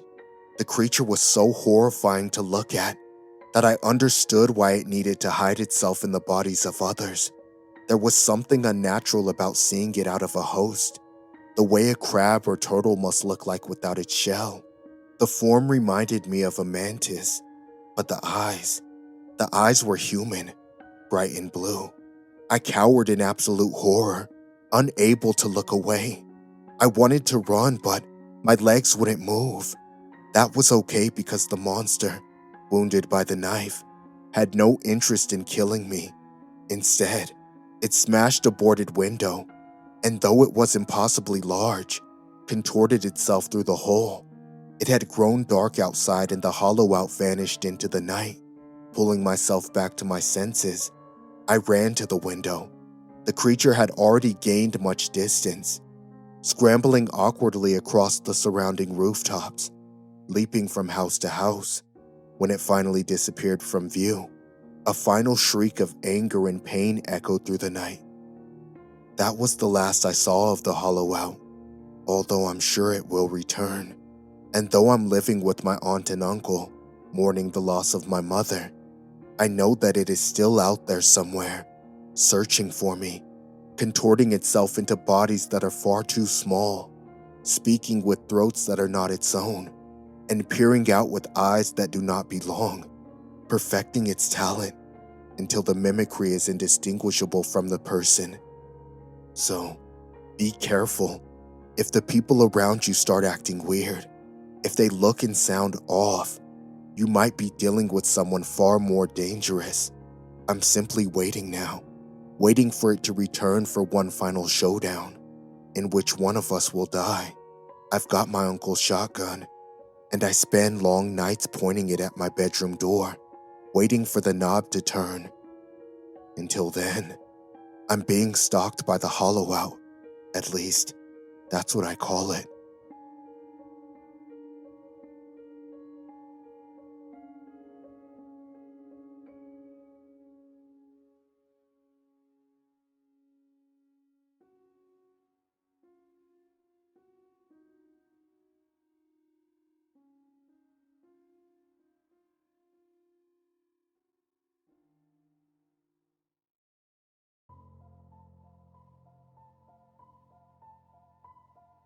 The floor is crooked. I sighed. I thought you said you checked this place. I did. Daniel nodded. But you gotta pounce when you see something like this pop up. This was a steal. Because it's crooked, Daniel. I groaned. You bought us a crooked house. It's not crooked. I reached for an apple I'd saved in my purse and put it on the floor. Slowly, it started rolling. You clearly pushed it, said Daniel. Look. He picked up the apple and walked up to me. He didn't meet my eyes. I'm sorry. I checked online. There were no bids, and this was well within our price range. It's so close we don't even need a moving van. We can just take it all by car little by little. We can still back out, but it's gonna cost us. He sighed and looked up at me. He was really trying. Just think about it. And not that it matters, but he put down the apple on the floor. This place isn't crooked. As Daniel stepped outside for a smoke, I watched the apple. It didn't roll away. We talked about it. Even though I was skeptical, Daniel was convinced that the place was perfectly fine. If a bit old, he could accept that the insulation was awful and that we needed new windows. He could accept the wiring issues in the kitchen and the bad water pressure in the shower. But he couldn't accept that the house itself, the entire house, was crooked. But no matter the argument, we'd lose a ton of money if we backed out now. I had to live with it, crooked or not. At least Daniel was happy. Moving day wasn't too bad. We got most of it done in an afternoon. We even put together some cheap IKEA furniture. Daniel brought his friends from work over to help with the heavier stuff. I kept my mouth shut and just listened. No one commented on the crooked floor, and nothing rolled off. When the others went out to get some pizza, I was left alone in the living room. Again, I picked up an empty bottle and put it sideways on the floor. It didn't move. For a second, I just breathed a sigh of relief. Maybe I'd unknowingly pushed that apple back when we first checked the place out. Maybe I was just imagining things. I could still feel the tilt under my feet, but it was messing with my head. A clinking noise snapped me out of it. A bottle had rolled straight across the room and bumped up against the wall. Over the next few days, we put everything into place. Clothes were folded and neatly sorted in our wardrobe. We placed all the carpets, put up all the picture frames, and plugged in all the lamps. Step by step, the house started looking homely. Daniel was talking to some carpenter friends about his fixing the insulation, and we'd booked a plumber to come by and check the water pressure. Apparently, there'd been a citywide problem with the reservoir recently, causing the water to turn black.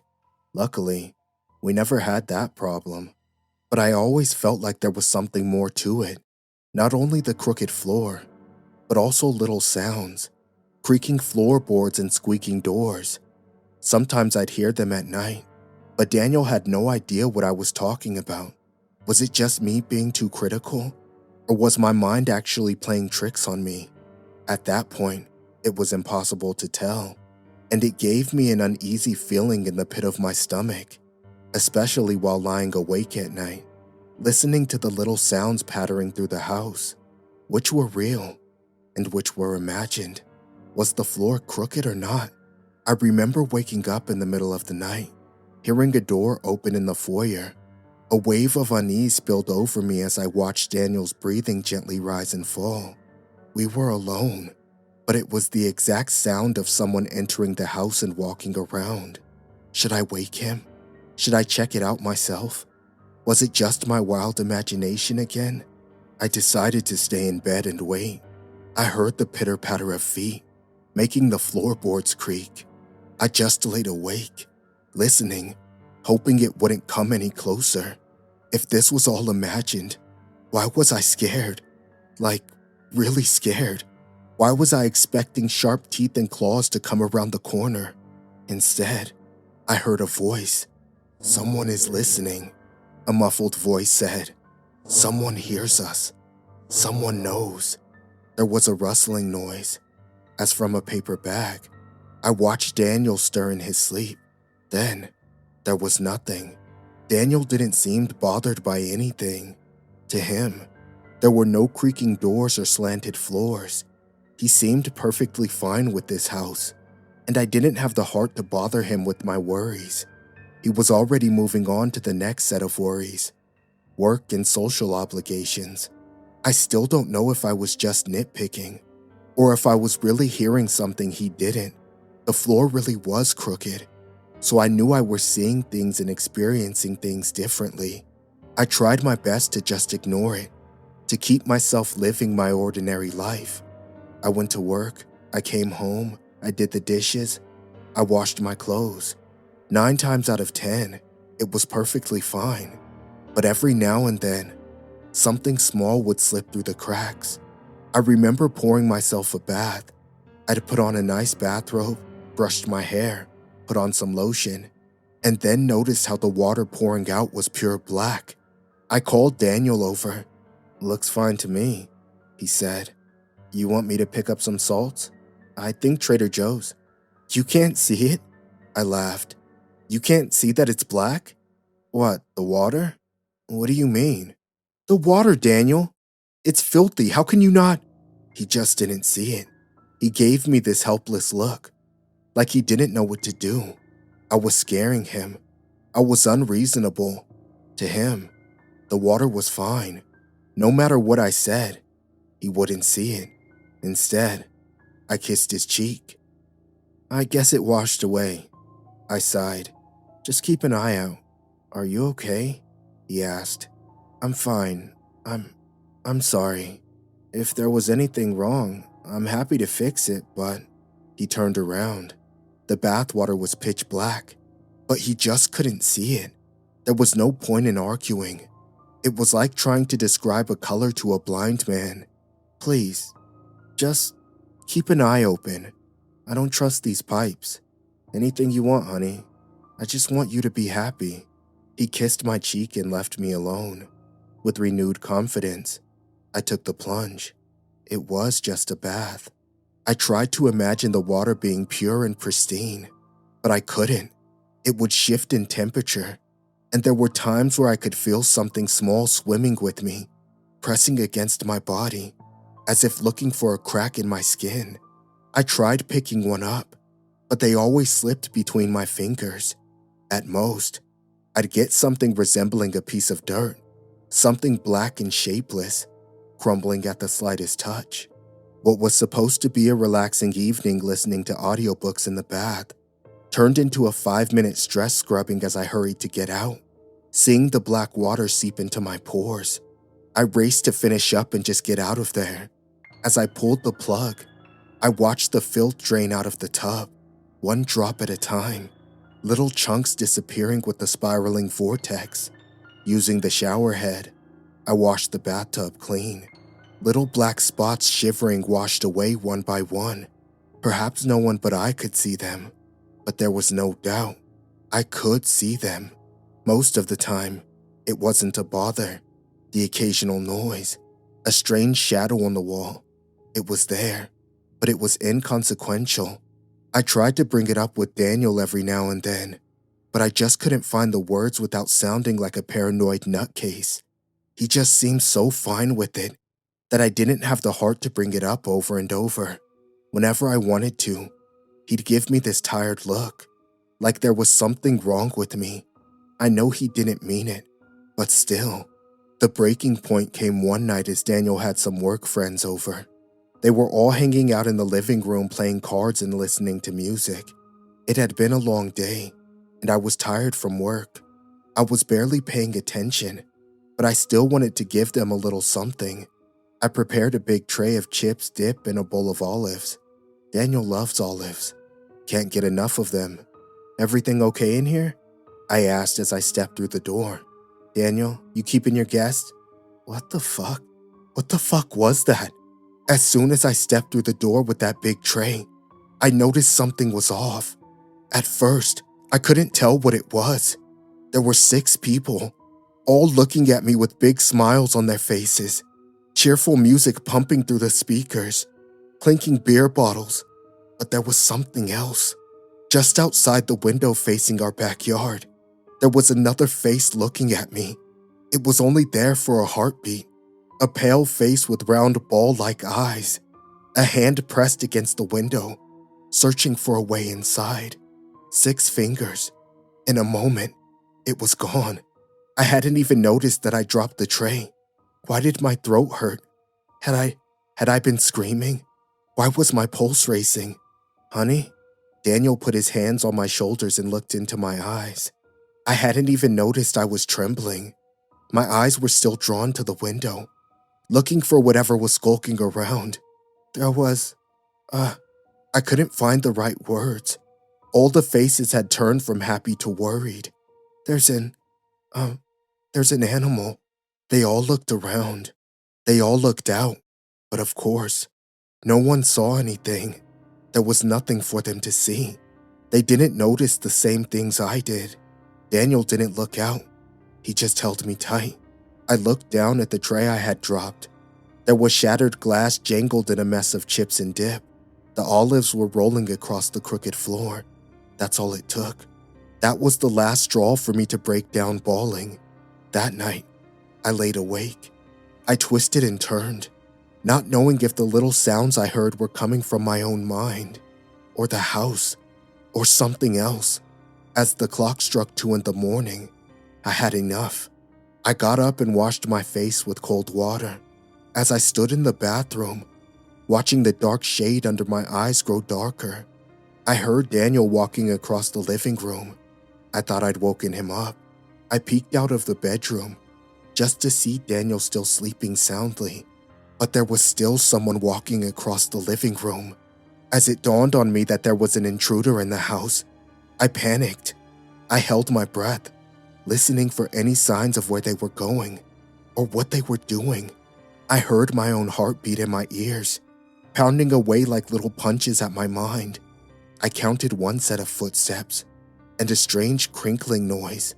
They could probably see the open bathroom door that I was hiding behind. I was trying to stand as still as possible. A drop of sweat was already forming, and my face felt flushed. She's there, something whispered. She looked at us. She sees. Footsteps coming closer. Find her. Wake me. Please, wake me.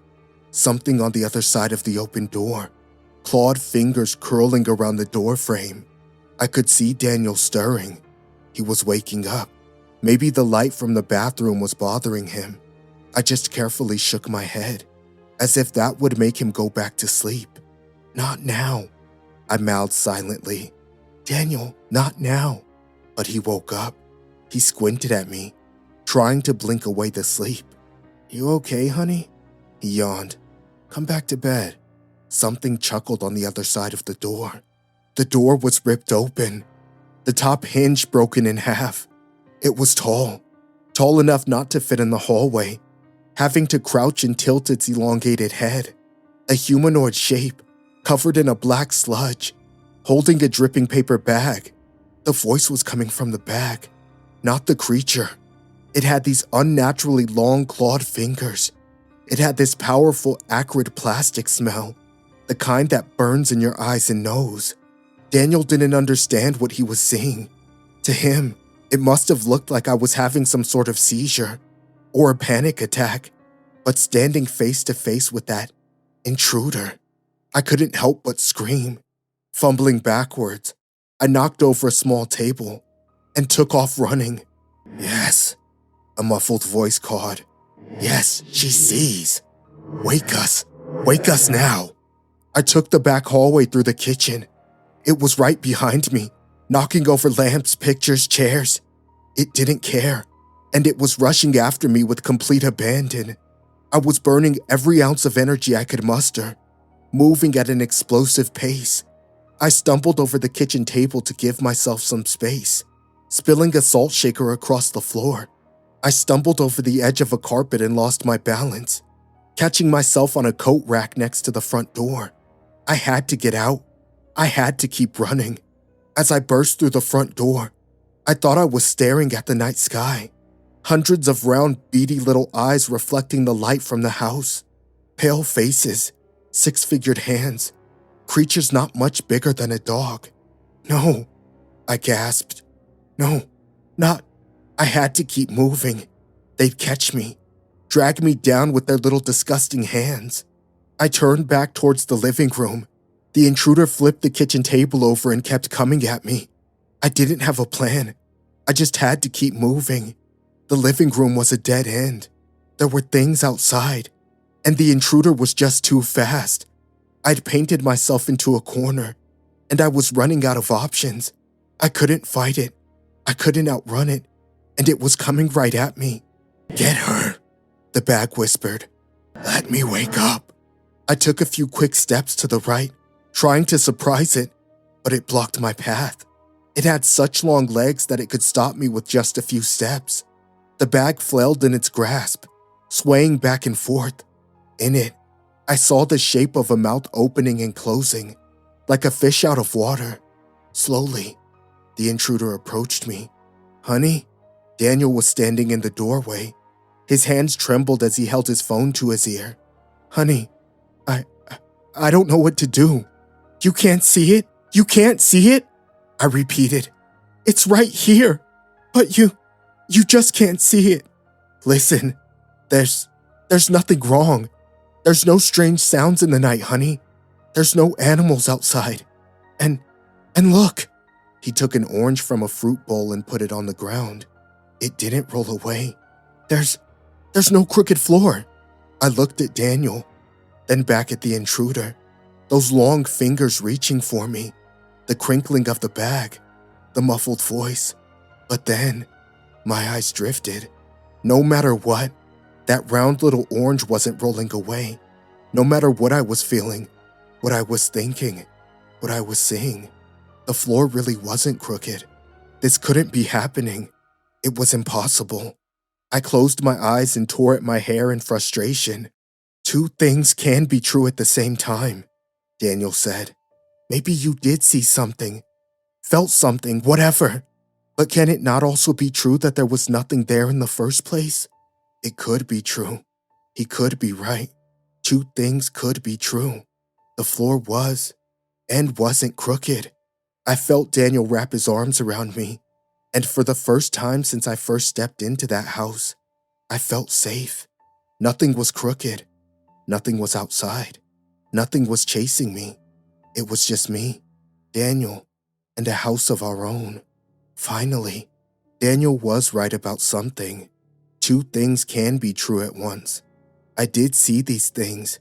I did experience them, felt them, but at the same time, there was nothing there. But as long as I am in control, I can choose which truth to perceive. I can feel the floor under my feet is no longer crooked, but I also know that it can be. I haven't felt threatened since that night. I think that whatever came from me had a brief window to get to me, and that Daniel helped me shut that window before it was too late. And whenever I feel unsure, I can just put an orange on the floor. It won't roll away, but I still worry. Every now and then, like last week, when my mother-in-law Lauren came to visit, we had a lovely dinner, a few drinks, and talked about her upcoming retirement. As she got up to use the bathroom, she almost tripped on the edge of the carpet.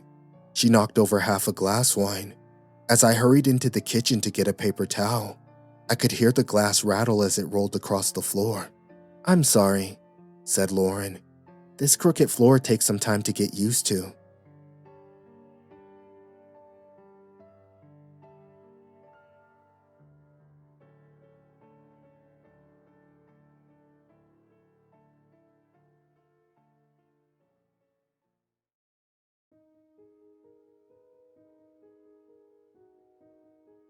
Back in April of 2013, I was a building and zoning inspector for Mon County, West Virginia. We were situated in an office up in Morgantown, where I usually worked with zoning permits and annual building inspections. Not the most exciting job, but in my line of work, the best day on the job is the day where nothing happens. The fight against entropy is constant, and I had a sign hanging above my desk to remind me of such. It simply read "Everything breaks" in cursive, with a baby cherub in the corner. I remember being called up early one morning. There had been some sort of geological event, and every inspector would be pulled off desk duty. We needed immediate building inspection in the area surrounding the outskirts of Greenbrier Valley. We were to coordinate our efforts with the Central Command up in Greene County. That morning, it seemed like everything was topsy-turvy. The local news talked about an escaped murderer, and we were getting calls about a lake being drained. The local hospital desperately needed blood donations, but couldn't tell us why. Overall, something was up, and neither of us liked it, but we went along with it. I was assigned to a full inspection of a farm close to the epicenter, the Oak Valley Grain Farm. I was handed a dossier on the owner, employees, tax records, zoning permits, all that stuff. But I was practically pushed out the door before I got the chance to go through any of it. I'd only finished half of my morning coffee when I found myself standing in the parking lot, with a stern-looking man impatiently tapping his foot, waiting for me to get on my way. Given the way that they were hurrying us, I got the impression that something terrible had happened. And yet, we were told to expect minimum damage, if any at all. Still, I had to remind myself of that eternal adage, everything breaks. That includes old barley farms. Once I was out on the road, I took some time at a rest stop to go through the dossier, mostly to get a feel for the place and an idea of what to look out for. So, the Oak Valley Grain Farm, a 75-acre area originally established in 1882. The site was used as both a barley farm and a lumber storage yard, as most of the surrounding area was covered in oak trees. A few years into operation, they expanded into having an off-site cooper and making their own barley malt for whiskey production. The original malting facility and accompanying barrel storage was still in use to this day. The one problem I could spot was the historical buildings. Oak Valley had a series of Prohibition-era buildings and underground storages, some of which were still being used.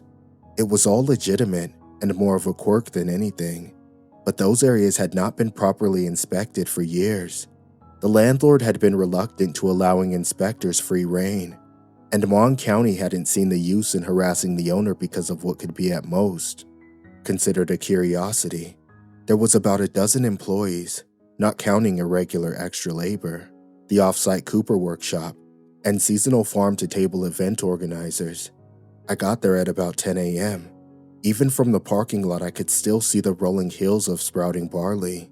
Red birds were circling overhead, some kind of migrating species that had come home to roost.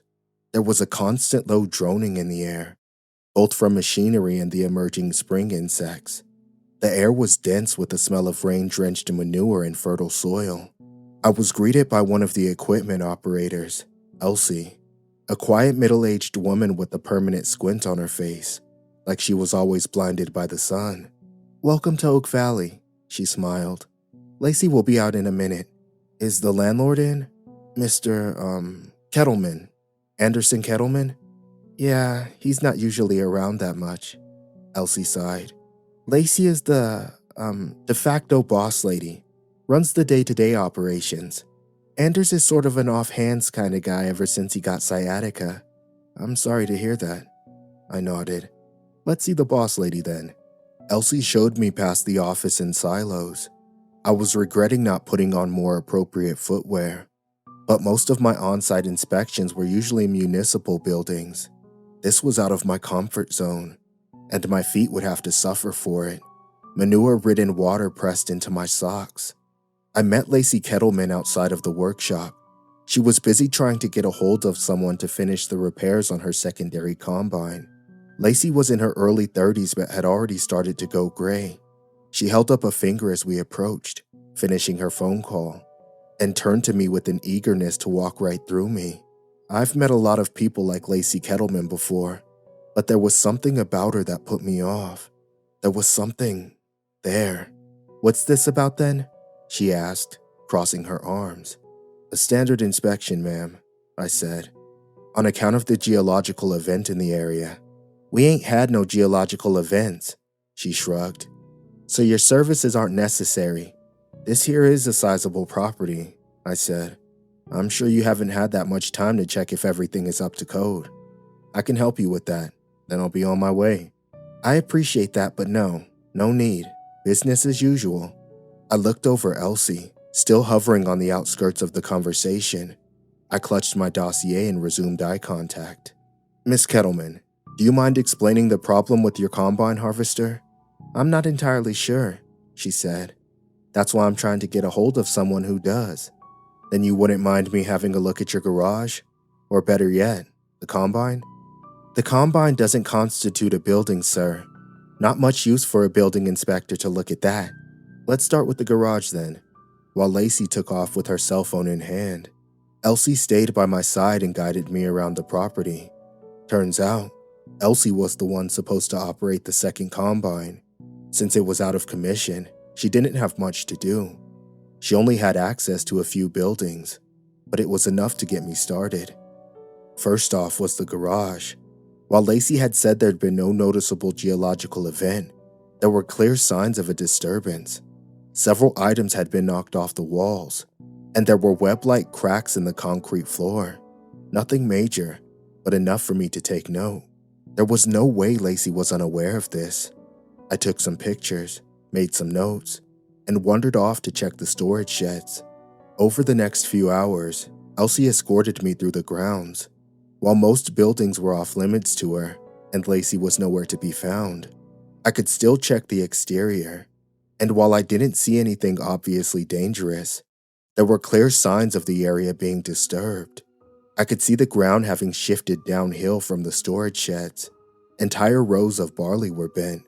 While waiting for Lacey to meet us by the offices, Elsie and I started wandering by the edge of the grounds. There were plenty of oak trees there, historically used for making their own barrels, and there were several old trails snaking through the undergrowth. We were walking past a gazebo when I noticed an old well. Nothing out of the ordinary at first sight, but I noticed something strange about it. Algae. I took a closer look. Turns out the well was overflowing with water. Elsie seemed just as surprised as I was. It's been dried out for years, she said. That's definitely new. There was a pulse to it. Gulps of water making tiny bumps in the surface tension. Algae and lily pads overflowing, making a green circle around the stonework. It had a strange smell to it, like salt and ammonia. Like lake water? This wasn't normal. We met up with Lacey, and I explained the various signs I'd seen from around the farm. Elsie quietly retreated, not wanting to be dragged into the conversation. Lacey just nodded along but didn't seem to react as I told her about the cracked concrete, the tilted rows of barley, or the various disturbed shelves. Seeing as there were clear signs of the area being affected, I told her that I had to take a closer look at the structural integrity of the main buildings. And finally, there was the well. This time, she reacted. She had nodded and accepted everything up to that point, but all of a sudden, she was defending herself.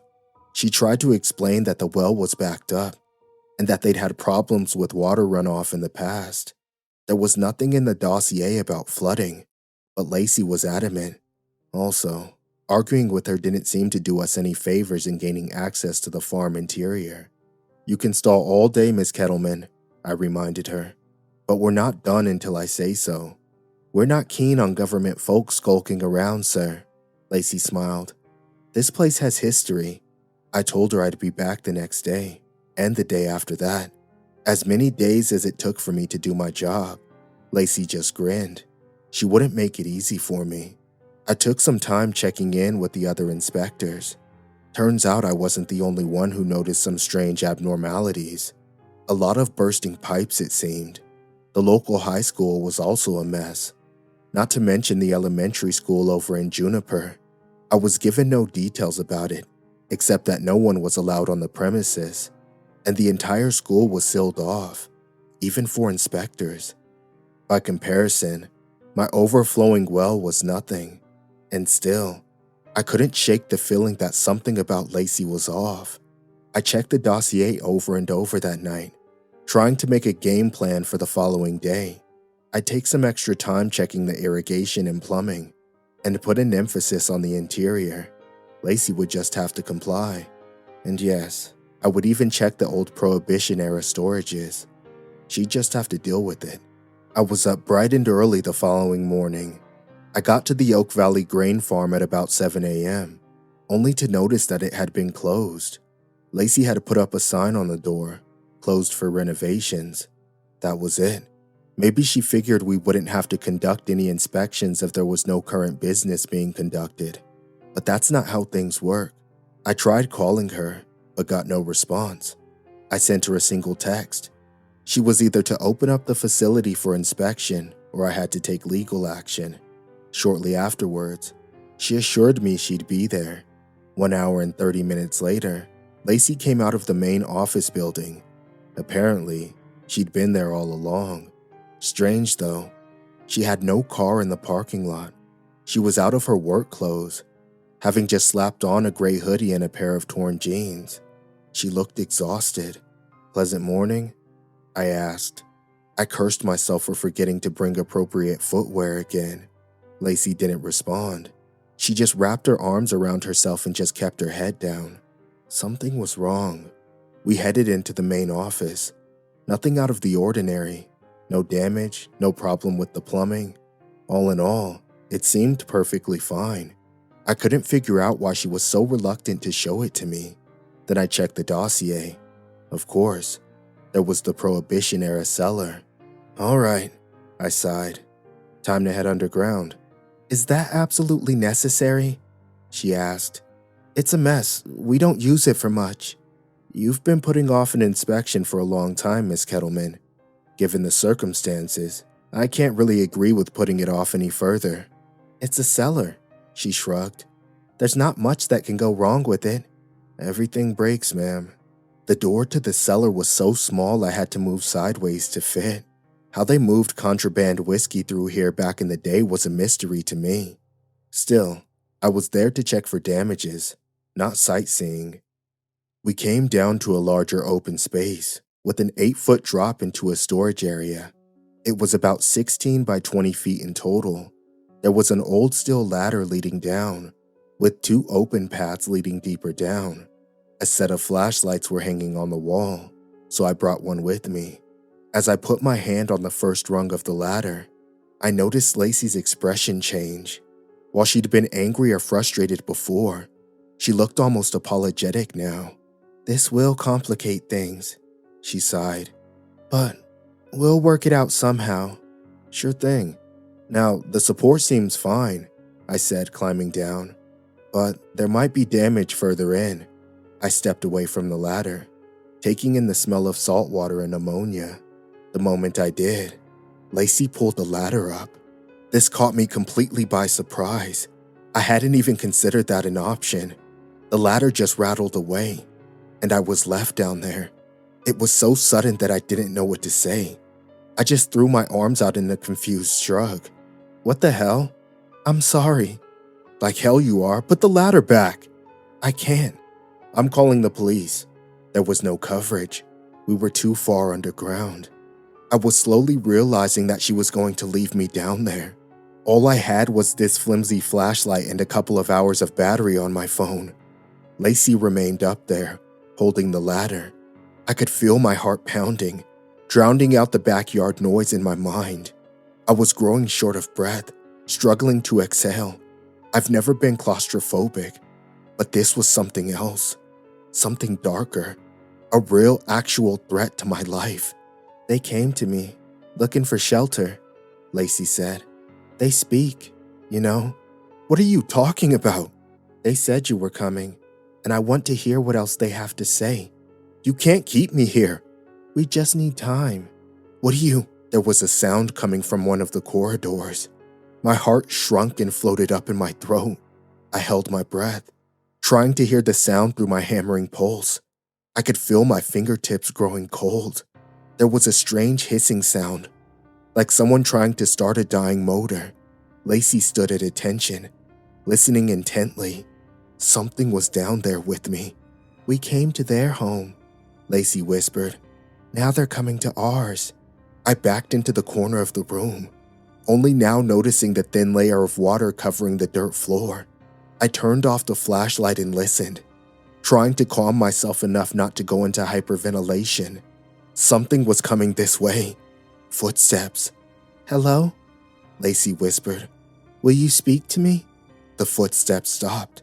There was another hissing noise, rattling me. It felt like someone was playing the fiddle with my nerves. "Of course," said Lacey. "He's all yours." I could hear her stand up to leave, taking the ladder with her. The footsteps came closer, closer. I tried to move, but I made too much noise. The footsteps stopped for a moment.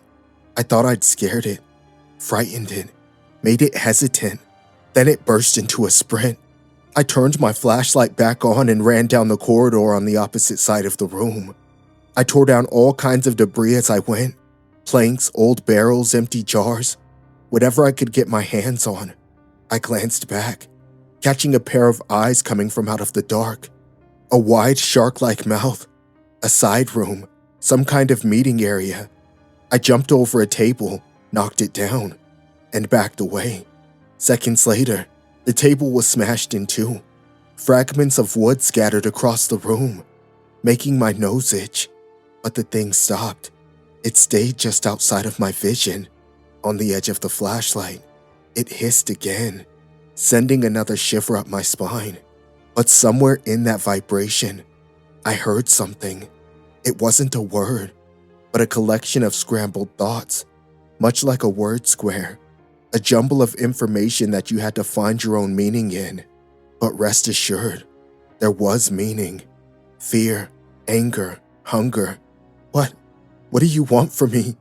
I asked. My flashlight flickered, and the thing twitched.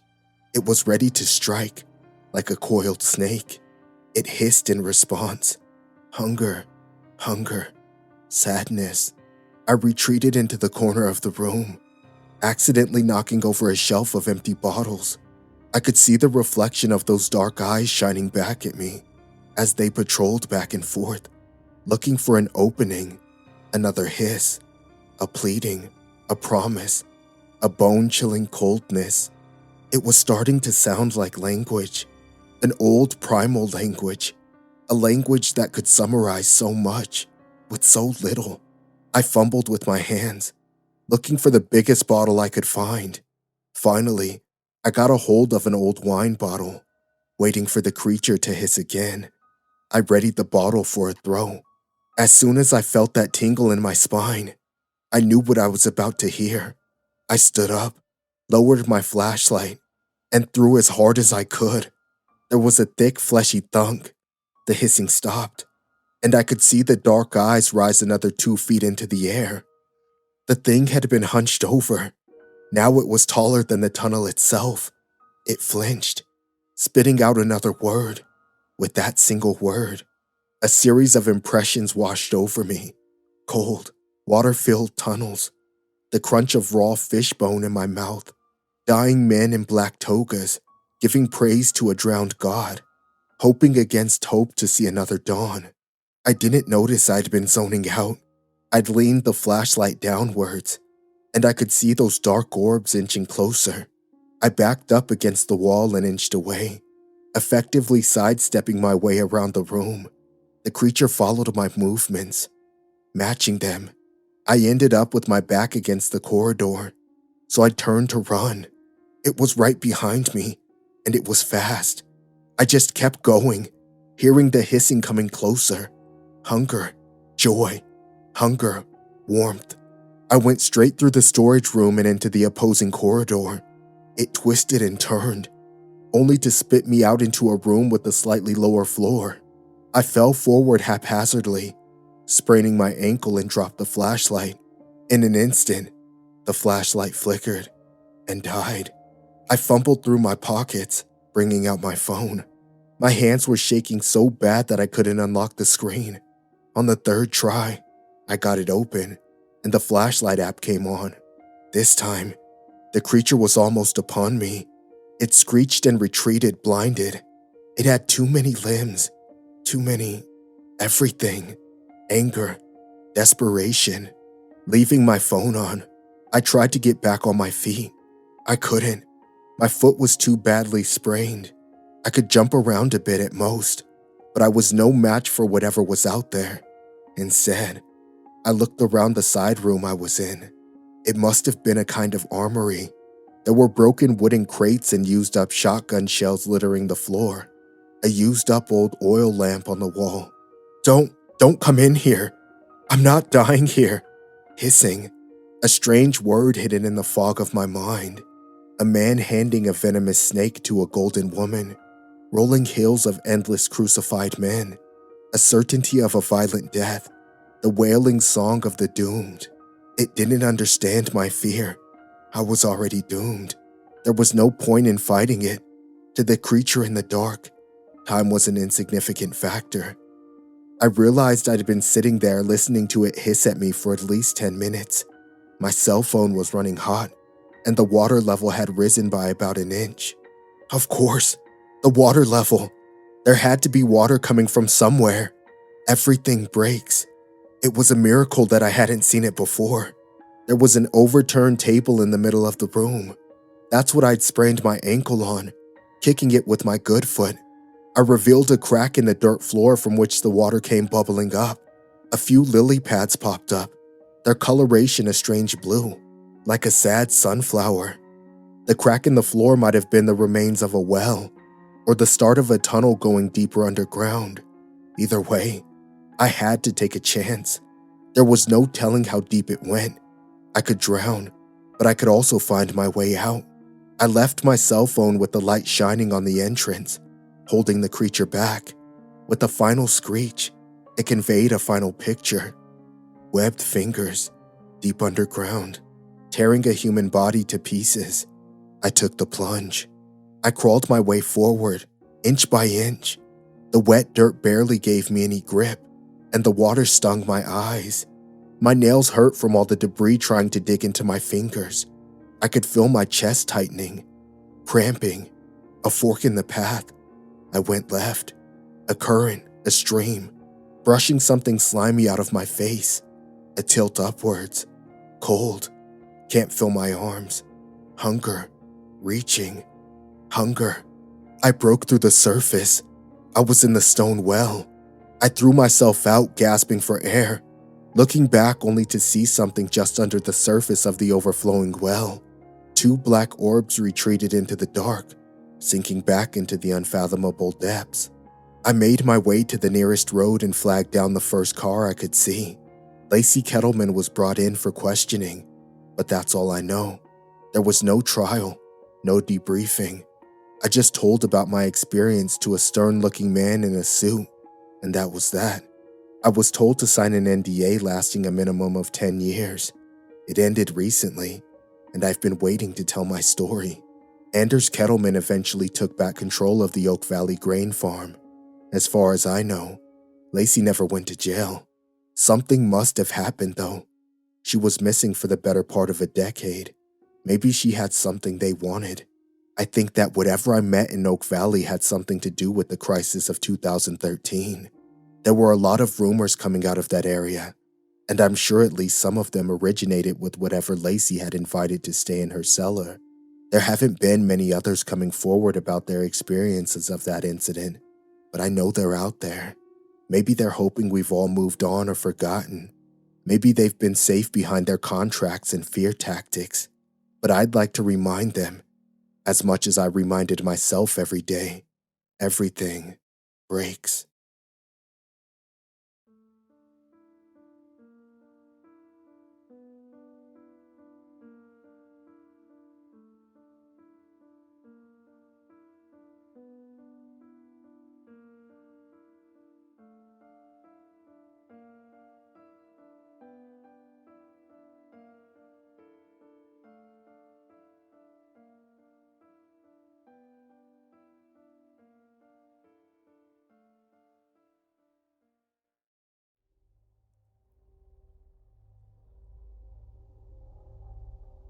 My name is Wyatt.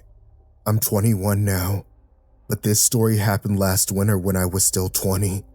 I'm an urban explorer and nature photographer. That's about as much detail as I'll go into about myself, because I don't want anybody coming after me if they find out what I've seen. I know I will never forget what I saw, but I can't risk telling anyone that I know. I'm not currently under any immediate danger, But there are far too many unknowns. Back in early December of last year, I was looking through Instagram and saw some shots from an abandoned factory in Germany. This place was so perfect.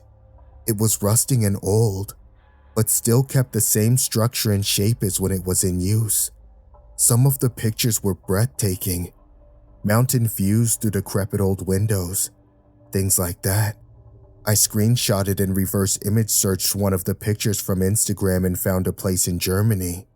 There was no name for the factory anywhere I looked, but I kept seeing that it was in a town called Westgen. I looked it up on Google Earth and saw that it was in a mountainous region in northern Germany.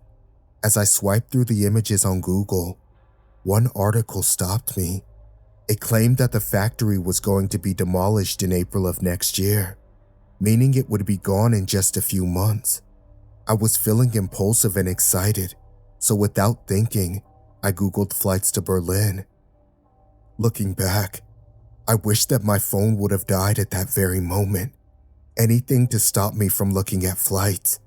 I would do anything to go back and make me close that tab. However, I found one flight leaving from my airport that Wednesday. It was only $600. I was just about to buy the tickets when I remembered that my friend Bryce was looking for somewhere to go for winter break. So I called him up and told him that there were tickets to Berlin for only $600.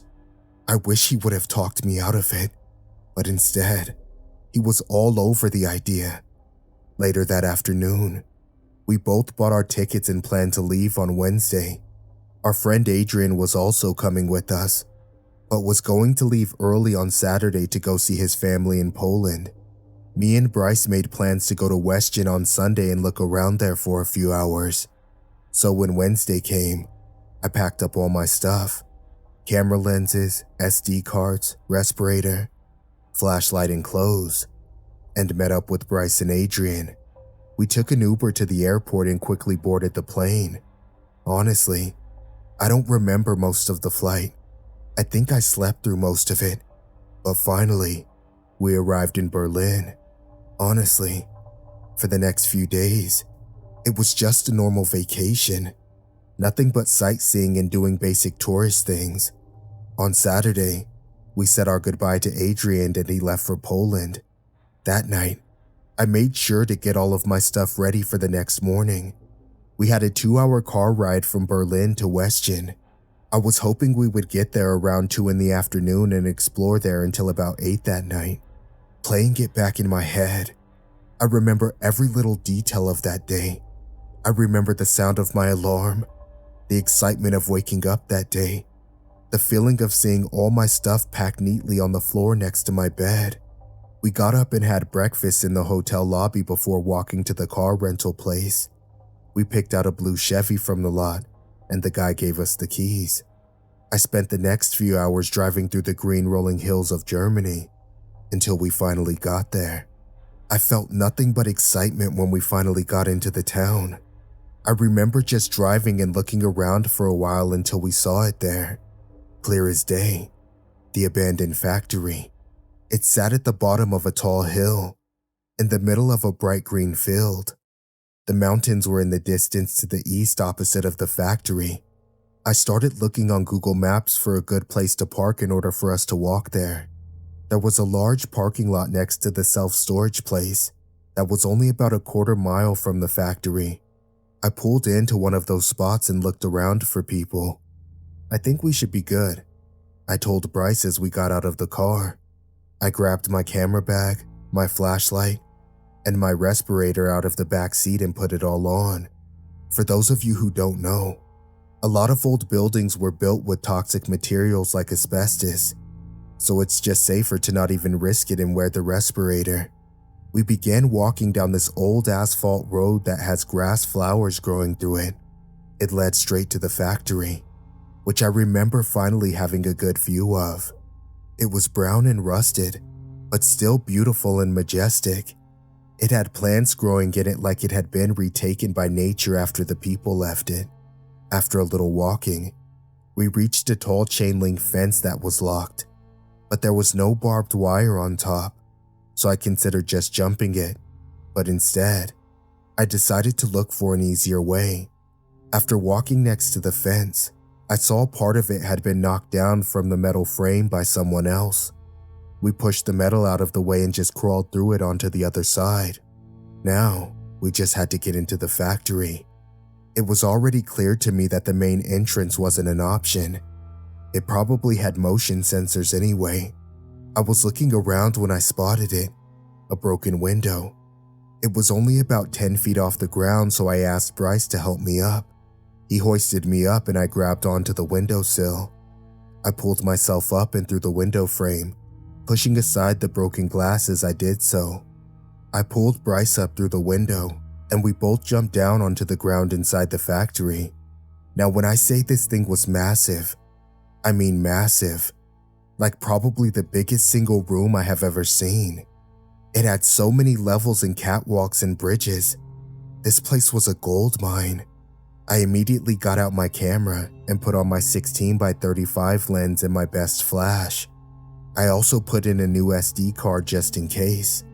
We walked around the ground floor a bit, mostly just looking up at the ceiling. I took one picture of all the catwalks and bridges, leading up to a crack in the ceiling letting sunlight through. We went up one of the staircases onto the second level. There were a ton of generators and turbines all over the place, with a thick layer of dust and rubble covering them. I took a few pictures on this floor, but we quickly moved up to the next. It was more of the same stuff, but still beautiful. I walked to the edge of the floor and looked over the small balcony-like platform we were on. I immediately felt dizzy, looking all the way down to the ground level. I'm used to that kind of stuff. I just didn't realize how high up we were.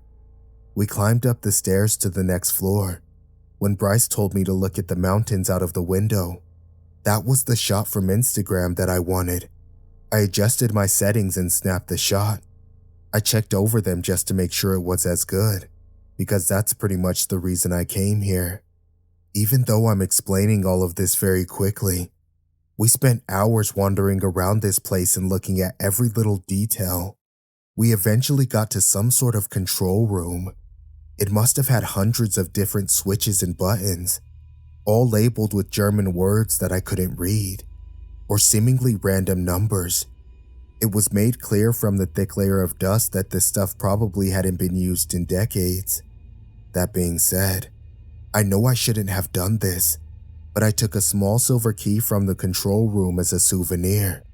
We left the control room, and I saw a ladder that went up at least 2 stories. It led straight up onto the roof of the factory. I hesitantly decided to climb it. Bryce said he'd do it if I did it first. The ladder wobbled from side to side as I hesitantly climbed up the steel bars. Finally, I grabbed onto the roof and pulled myself onto it. "You'll be fine if you go slow," I yelled down at him. Soon, he joined me up on top of the roof and we looked out to the rest of the world. It was just endless rolling green hills leading to the snow-capped mountains. I turned around and looked behind us. I realized that the hill behind us was taller than the factory itself. If we could get to that hill before sunset, the picture would be unbelievable. I really wish I had just abandoned the idea. But instead, we rushed back down the ladder and all the staircases to the ground level. We quickly leapt out of the window and crawled through the fence. We walked across the grassy green fields and slowly walked up that tall green hill. I won't lie, it was tiring walking all the way up that hill, racing the sunset. When we finally got there, it was totally worth it. The factory, the mountains, and the sunset all mashed together in this beautiful vista. I took out my tripod and lined up the composition. When I finally snapped the shot, I took 9 or 10 of the exact same picture, just to make sure I got it. It was incredible, but if I could, I would go back in time and leave that hill immediately. But unfortunately, Bryce looked behind us and pointed out another abandoned building to me. It was smaller, made of brick rather than steel. He was hesitant to go down there and check it out, because it was getting late. I assured him we would be fine with the flashlights, and that we wouldn't be long. We walked back down the other side of the hill and over the dilapidated brick building. By the time we got there, it was getting pretty dark already, but we had flashlights that worked fine. The only weird thing was that when we walked up to it, the gate was unlocked, like they weren't even trying to keep people out. I guess it was pretty hard to find, but still, we walked straight through the gate. I was scanning the area for motion sensors or alarms, but there was nothing. The same exact thing when we got to the front door. No lock, no bar, nothing. We moved open the metal door, but it was heavy. Hard for either of us to even move. We entered the building and it was dark, super dark. I immediately had to turn on my flashlight to even be able to see. The building looked more of the same. Catwalks, machines, and overall the same vibe. But there was a large circular door directly in front of us. It looked more like the entrance to a bank vault than any other normal door you would find. At this point, I was stunned that we hadn't seen a single alarm or motion sensor in this place. We were both immediately drawn to the vault door. I put my hand on it in awe. I had never seen anything like this in all the places I've explored. It was barely cracked open. Not open all the way, but definitely not closed. I put my hand in between the door and wall and tried to pry it open. It slowly moved open, showing us what was inside. There was a long circular tunnel that just led to another room. So far, this was looking like one of the best finds for me ever. I took multiple pictures looking down that long hallway, the flash lighting up the area. We slowly walked down the hallway, flashlights in hand as we advanced towards the room at the end. When we got to the end of the hallway, there was another vault door that was swung all the way open. We walked through the open door into the room. It was seemingly empty, except for a small hatch leading into the ground. It was closed, but the lock and chain on it were broken. Above it, there was an arrow pointing at the hatch that said, Project Notchwolfen. At the time, I had no idea what it meant. I didn't even take a second to put it into Google Translate. Nowadays, the words still send a chill down my spine. Project Nightwolf. A phrase that sounds like nothing, but if you had seen what I've seen, you wouldn't be able to hear those words without shuddering. I slowly opened the hatch, the hinges squeaking as I did so. I flipped it all the way over until it was on the other floor. I shined my flashlight down the hatch to reveal what looked like just a normal staircase. We began slowly descending down the stairs. As we got closer to the bottom, you could hear the drops of water hitting the floor and making a quiet sound. I was going first, ahead of Bryce, so I saw it first. A room that was all pitch black. About 2 inches of water lining the whole floor came into my sight. What horrified me were the piles of animal skeletons and bones lying in the water, small rodents that had been mutilated, and sheep that had been torn apart. Some were just the skeletons, but others still had decaying, rotting flesh, but it looked like they had been ripped apart, some of them torn perfectly in two. I struggled to hold back my vomit as the smell hit me. I was firing off my camera flash, taking pictures all around us, when I spotted another door just ahead of us. I remember Bryce telling me that we should just leave, but I wanted to get to that last door. The room was made out of cement. Stone pillars sat around the room, although some of them looked like they were about to collapse. We finally got to the door and I opened it. It looked just like another control room, like the ones in the factory. The thing that was different, though, was there were swastikas on a lot of the equipment and walls. Not ones that had been spray painted by some kids, but real-looking ones. It was as if this place hadn't been touched since World War II. I looked around at some of the buttons and stuff until I saw a journal. I opened it to find that, unsurprisingly, it was in German, but I stuffed it in my pocket to take home. Just then, I heard the sound of broken glass Not like somebody dropping a wine glass, but like an entire window just shattered all at once. I immediately turned off my flashlight, and Bryce slammed the door behind us. We both knelt down, breathing as silently as possible, not wanting to know what that sound was. Thoughts rushed through my head, possibly a bird, a mountain lion, but neither of those were even possible. We sat in that room for about a full minute, until I realized it was probably just because of how old this room was. Some structural error or rotting metal probably caused it. I worked up enough courage to go out there. Bryce said that he would go if I opened the door first. I walked over to the door, still crouched on the ground, and I turned the handle. I slowly creaked the door open, and as if we were in a horror movie, my flashlight died. I was too committed at this point to go back, so I did the only thing I could think of. I grabbed my camera and started blindly firing off the flash. I could only do it about every 3 seconds, but I slowly creeped further and further out into the room, and that's when I saw it. It looked like a shadow crouched on the ground, but about 10 feet away from me was this oily black skeleton-like creature. It slowly stood up, making cracking and crunching sounds as it did so. Its limbs snapped back and forth like they were breaking. When it finally got all the way up, I saw its mangled set of razor-sharp teeth, lining a huge gash in its face.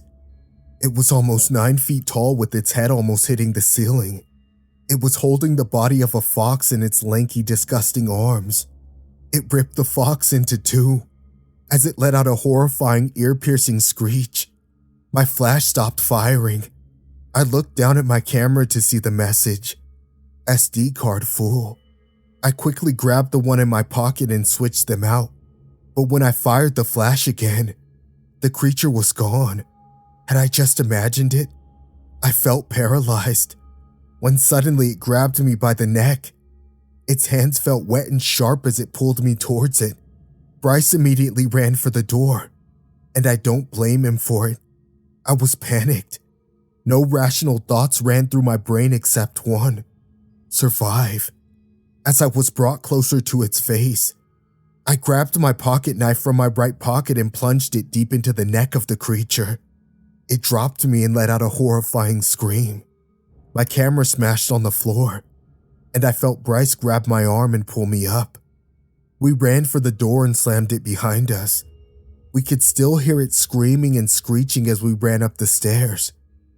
When we got up the stairs and above the hatch in the floor, I tied the chain around the lock, hoping to give us more time. After that, we just sprinted back to our car. It was pitch black by that point, so we got into the car and sped off and didn't look back for a second. It was a very silent car ride back to the airport. We got on an earlier flight back home and left that night. We didn't talk about what happened until we got back home. I didn't leave my room for the rest of that winter break. If it weren't for the journal and the pictures, I would have thought that I dreamt it. But no, the pictures showed the disgusting creature exactly how I remembered it. I'm actually glad I switched out SD cards, or I would have no pictures of it. I won't post any of the pictures here, mainly because I don't want people finding this place and making the same mistake I did. But I will post a section from the journal that I was able to translate. Most of the journal is illegible, but I could still make out this small section. Our tests haven't been getting better. It has become even more violent, no longer eating the rabbits, but just tearing them apart. Nobody here wants to get in the cage with it anymore, because of the fact that it seems to find joy in destroying the animals. Also the screaming. I will not forget the screaming until the day I die. March 24th, 1942.